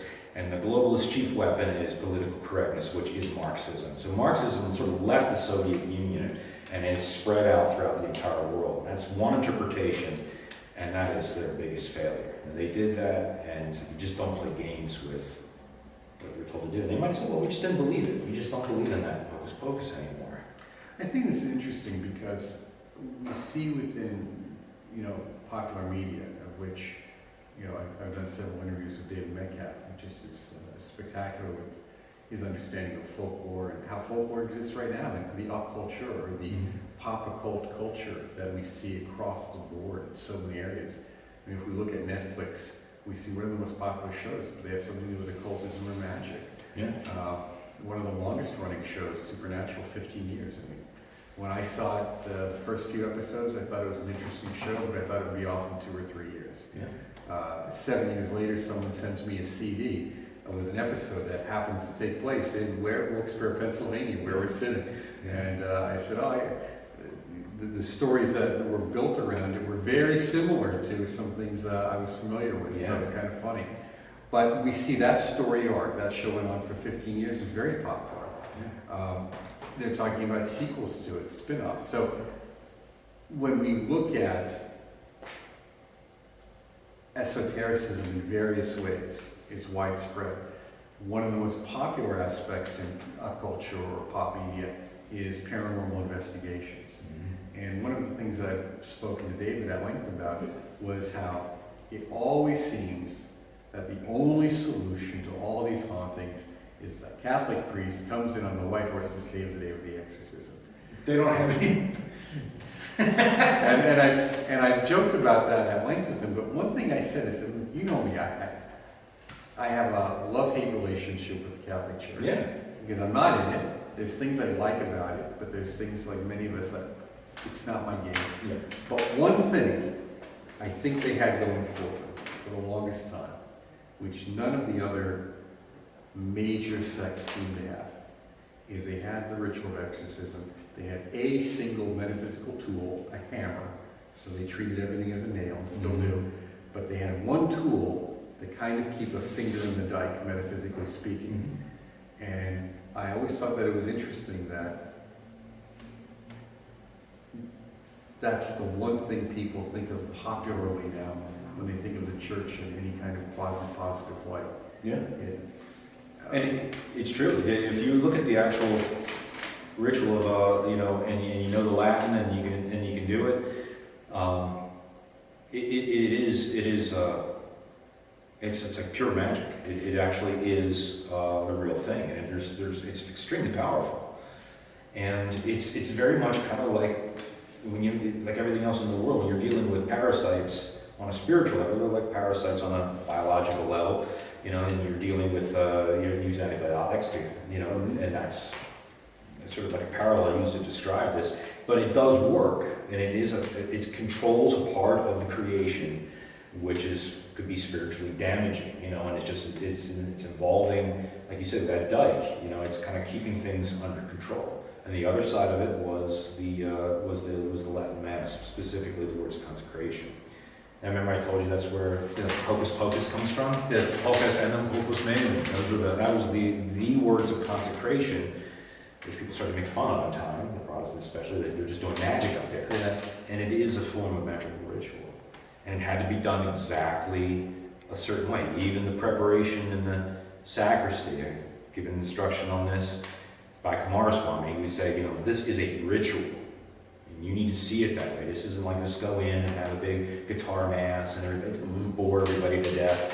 He said, this is a ritual. So when you're doing this, every little garment that you put on has to be kissed a certain way, that the Latin has to be said in a non-hurried way, because you're generating energies, and then there are angelic agencies that are getting involved. And they're like bees.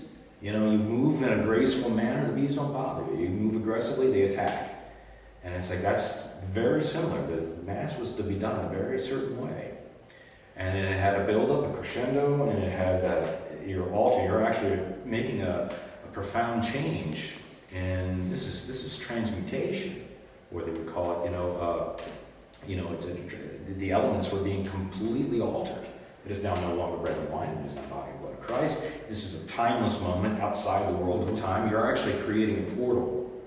And this is where Ignatius would come in and say, he would put this into language. He would say, you're actually opening a portal outside of time, where you're actually like looking right into a timeless moment that occurs with Christ in this whole moment.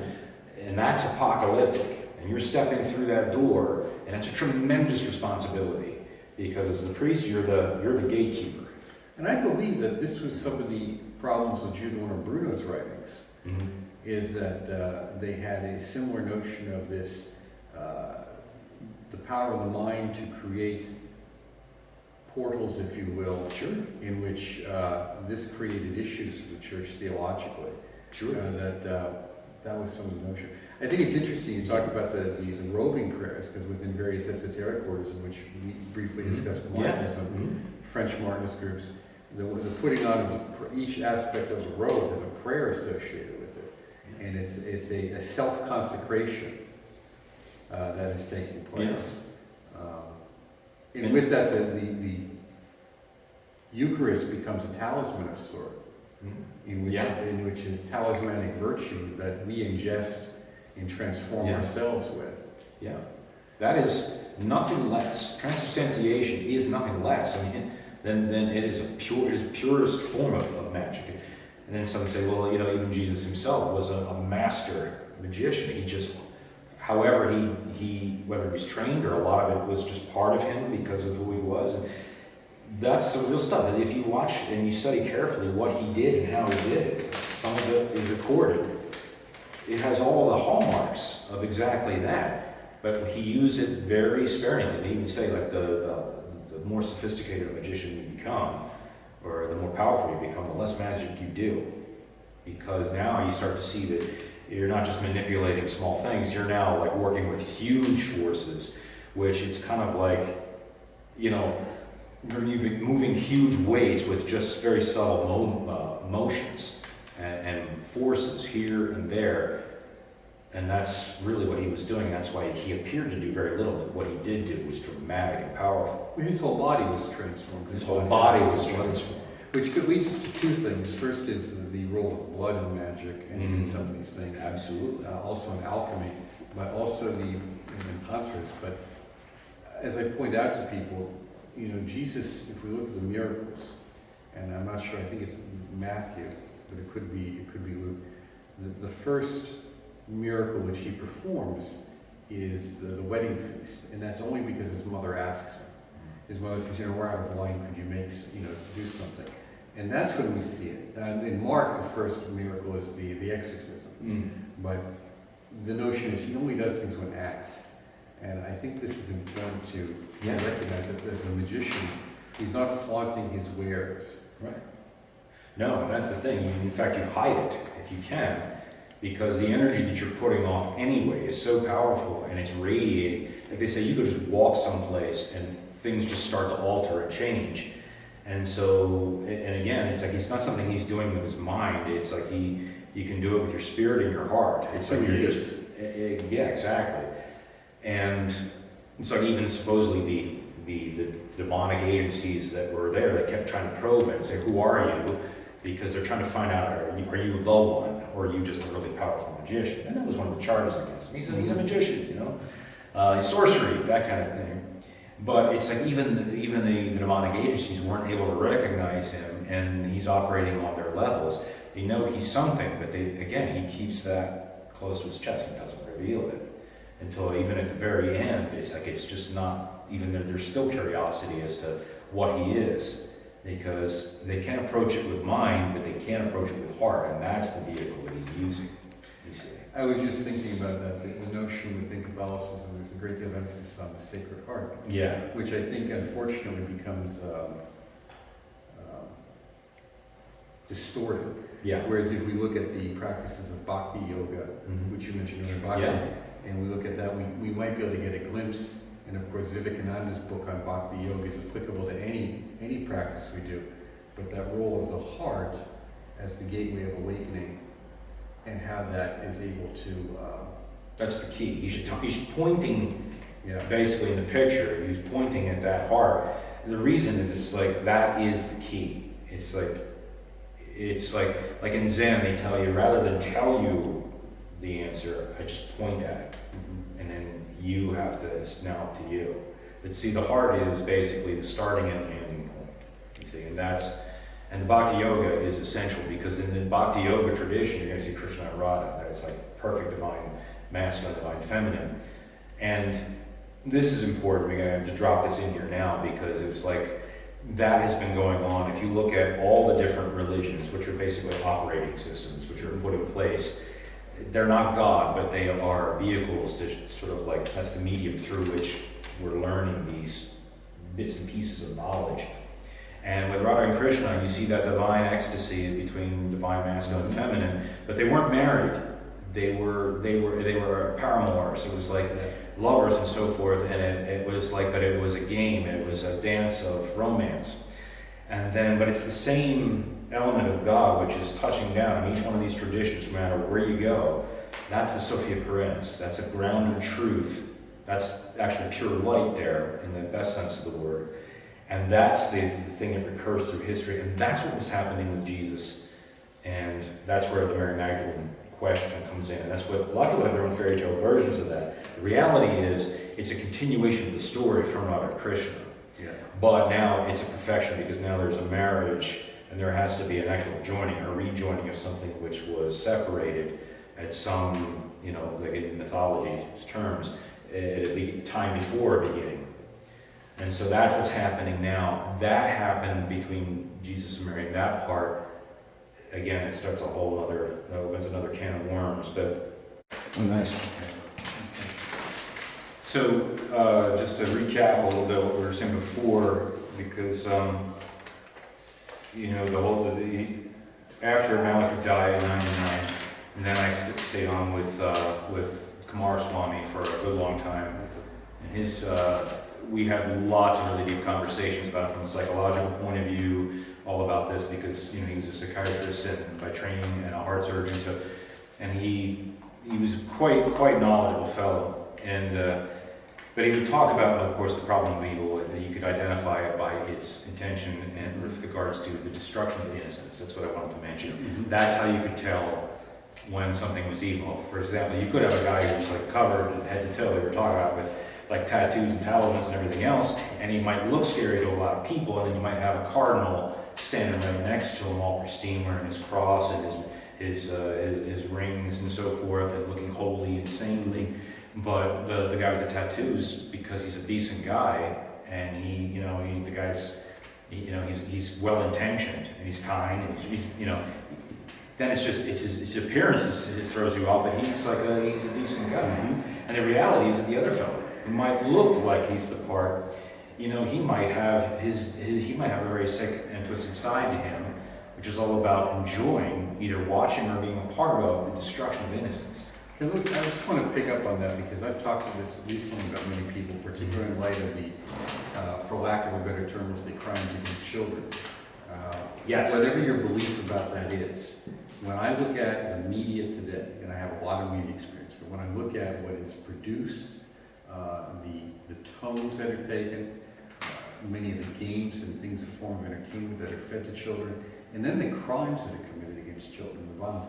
What I've said, and I've written about this, what we have is an attack on childhood itself from a variety of corners. Right. Okay. We have an attack on life itself, an attack on innocence, and these are all one and the same. That attack on innocence, the attack on life, the attack on childhood.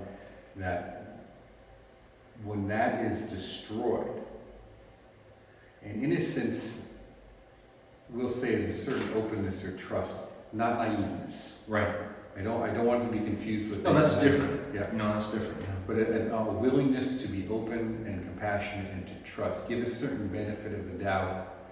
Because it's be wise as serpent but gentle as a dove. Right. We're seeing a definite attack on this in our contemporary culture. Yeah. And that's why, like, for example, abuse of children, whether it's you're talking about sexual abuse or physical abuse and things like that, you're causing you're causing right there the destruction of that innocence of what it's like of a natural growth process. You've interrupted it and you've turned it upside down, and it cannot be repaired. It's like you cannot return that life. You've killed something inside them. It's almost like the life of the person. Mm-hmm. The actual animating, what animates that person and informs their mind and their emotions and how they integrate life. You've destroyed something, and that is probably the principal pleasure that evil would take, because it has everything else, money, and that's all ridiculous. None of them on those higher levels cares about money and that. It's just about watching destruction, and especially the destruction of innocence. Like, for example, like we start getting involved in the Masons. Like, it's the Masons. They're bad. They're evil. And it's like, all the world conspiracies, and it's like all being done by Masons and stuff like that. And look, they got control of everything. And it's like, look, if you knew the reality of the Freemasons, even the best of them, it's like the truth of the matter is, it really is returning to the basics of some form of moral refinement, or your appreciation of wisdom. And you're trying to, if you're like up in the elite or the Illuminati and that kind of level of things, and you've got, let's say, bad people in a certain version of the Illuminati, what use do they have with with Albert Pike and the 30-second? Yeah. You see what I mean? And it does nothing for them. Right. It has nothing to offer those people. But it's very useful, like we said before. Once you put that idea into people's heads, it's what they think.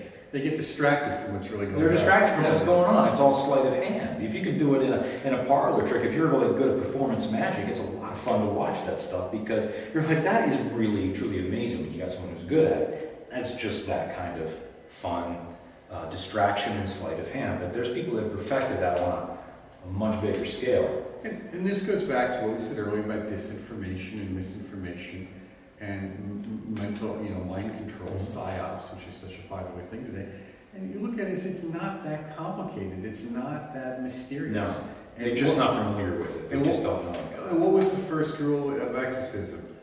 Don't talk to the demon. Confusion is its tool. Yeah. So if something's trying to confuse you, I always say ambiguity is a lie. Mm-hmm. Because ambiguity is just that. It opens the door to confusion or... Well, that was the line I used to always get in the seminary from my theological professor. He was quite flamboyant. He said, William, just live with the ambiguity. You have to learn to live with the ambiguity. And I'm like, well, only to a point. Right. Because then in the end, you do need to know what you're doing. Otherwise, it's just irresponsible. I'm comfortable with ambiguity. Yeah, I mean, it's there, because but you still, there are times when it's like, that is not a satisfactory answer. And so, absolutely, that's it. Well, we were talking earlier about spiritual warfare. Too often in our monotheistic culture, particularly as a result of the spiritualization of warfare, dime store grimoires, which are fundamentally coming out of the militarized evangelical movement, which are deeply rooted to medieval grimoires, by the way, as David Metcalf has pointed out in our interview, but also with the notion of the church militant, in that militant sense of being the finger in the dike against evil, which the Catholic Church is taken on gleefully in various movies such as The Conjuring and that whole franchise, which I did want to ask if you could maybe comment on the relationship between Martin and Ed and Lorraine Warren, but more importantly, the notion of how that fits into the broader version of spiritual militancy or violence, we say within the Bhagavad Gita, because you mentioned Krishna earlier, and this relationship that takes it to a whole new level of understanding. So you're talking about the violence in the Battle of Kurukshetra, and a lot of that is it's like the war between one's having to do one's duty in the face of the fact that your entire family's on the other side. You see, and his relatives, and it's like he's lost his will to fight because he can't fight, and with the risk of maybe killing someone on the other side. So he's put in a position which just renders him completely paralyzed. And the whole idea is, of course, that Krishna, his chariot driver, goes into this discussion with him and just shows him the entire playing field of everything, and then comes back, and then the lesson is, Krishna tells him, you have to fight. You have to make a decision. You can't do nothing. You're going to have to do this. And it's necessary. Maybe you will kill them, and maybe you won't. You don't know that.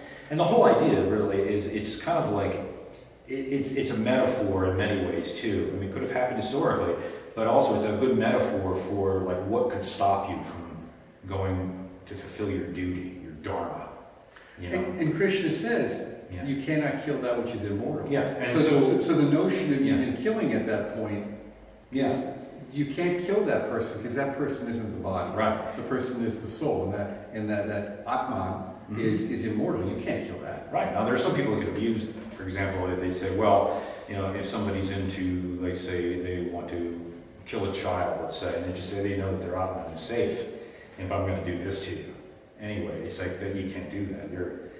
You're crossing lines, you see. So some people can take those truths, and again, it's however you want to rationalize their use. And what is your goal? What is it that you want to do ultimately, you know? It's like you can look at, for example, you can pick up a Bible and you can see it as the justification for mass killing. You know, because what happened in the Old Testament, you know, that's God telling you, go and kill those people and do this and that and everything else.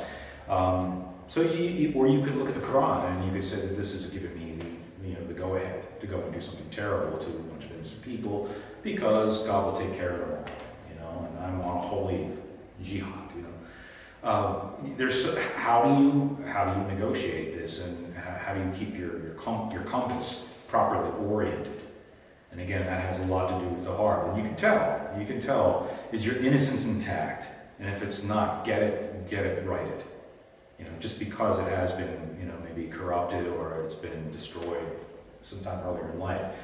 There are such things. I mean, if you're dealing with like miracles on a basis, we talk about with magic, and you're actually manipulating, sure, on a big scale, there's also room for the restoration of your innocence, if in fact, you know, Jesus was for real. And that bhakti, that was the devotion, that path of the heart is the key practice that we see in the Bhagavad Gita, devotion to Krishna. And as the playful act of God, regardless of what's going on externally, everything is viewed as God's playground. It's the Leela, it's the divine play. And it is. This whole thing, we look here, Shakespeare talked about it, everything's a play, you know, and you have a role to fulfill. And when the play is over, you go back to your house, you know. You're playing a role, and Krishna's an actor, and so are you. And it's a divine, perfect play with an orchestra and everything going on. At the same time, enjoy the play, but always remember who you are after the play is over. You know? And this is temporary. And it is temporary. And it is temporary. Because, I mean, you think of it, you wake up every day, you look in the mirror, and you shave, or you don't shave, but you look at the same eyes, and it's the same personality in there that's maybe, you know, going through different experiences, the body's getting older, you know, you're having more problems with your teeth and this and that, but you are still the same, even though something changes, and it's like, and you'll die, or the body will die, but you do go on, and that's where you're supposed to locate all, you know, what you really are. Well, I think that's really a great point to kind of maybe bring us to an end here, to wrap it up. And with that say, you know, what is it that you would like our listeners to really take away from this? Because you have some tremendously vast experiences here as a priest, with Malachi Martin, with all these other folks that you've known, that were deeply involved in trying to understand the nature of evil, of good, and in your own way, what have you taken away from all that and you'd like people to know and share with them from their path that can help them on their journey if possible? Well, it's kind of, there's the long answer and the short answer. The short answer is basically like this. It's like there are, the world is, of course, certainly not everything that it appears to be, and there's much more that is outside the realm of the limited five senses. And the senses are tuned to a very specific spectrum And maybe they've been dumbed down, or maybe they've been dulled for whatever reason. But however we want to look at it, that's the only place that we can function in. But outside of that is a vast created order, and that it seems to go on forever, and yet that is still a finite system. And then outside of that, I do believe there's gradations of infinitude. It just goes on forever, even just of the created order.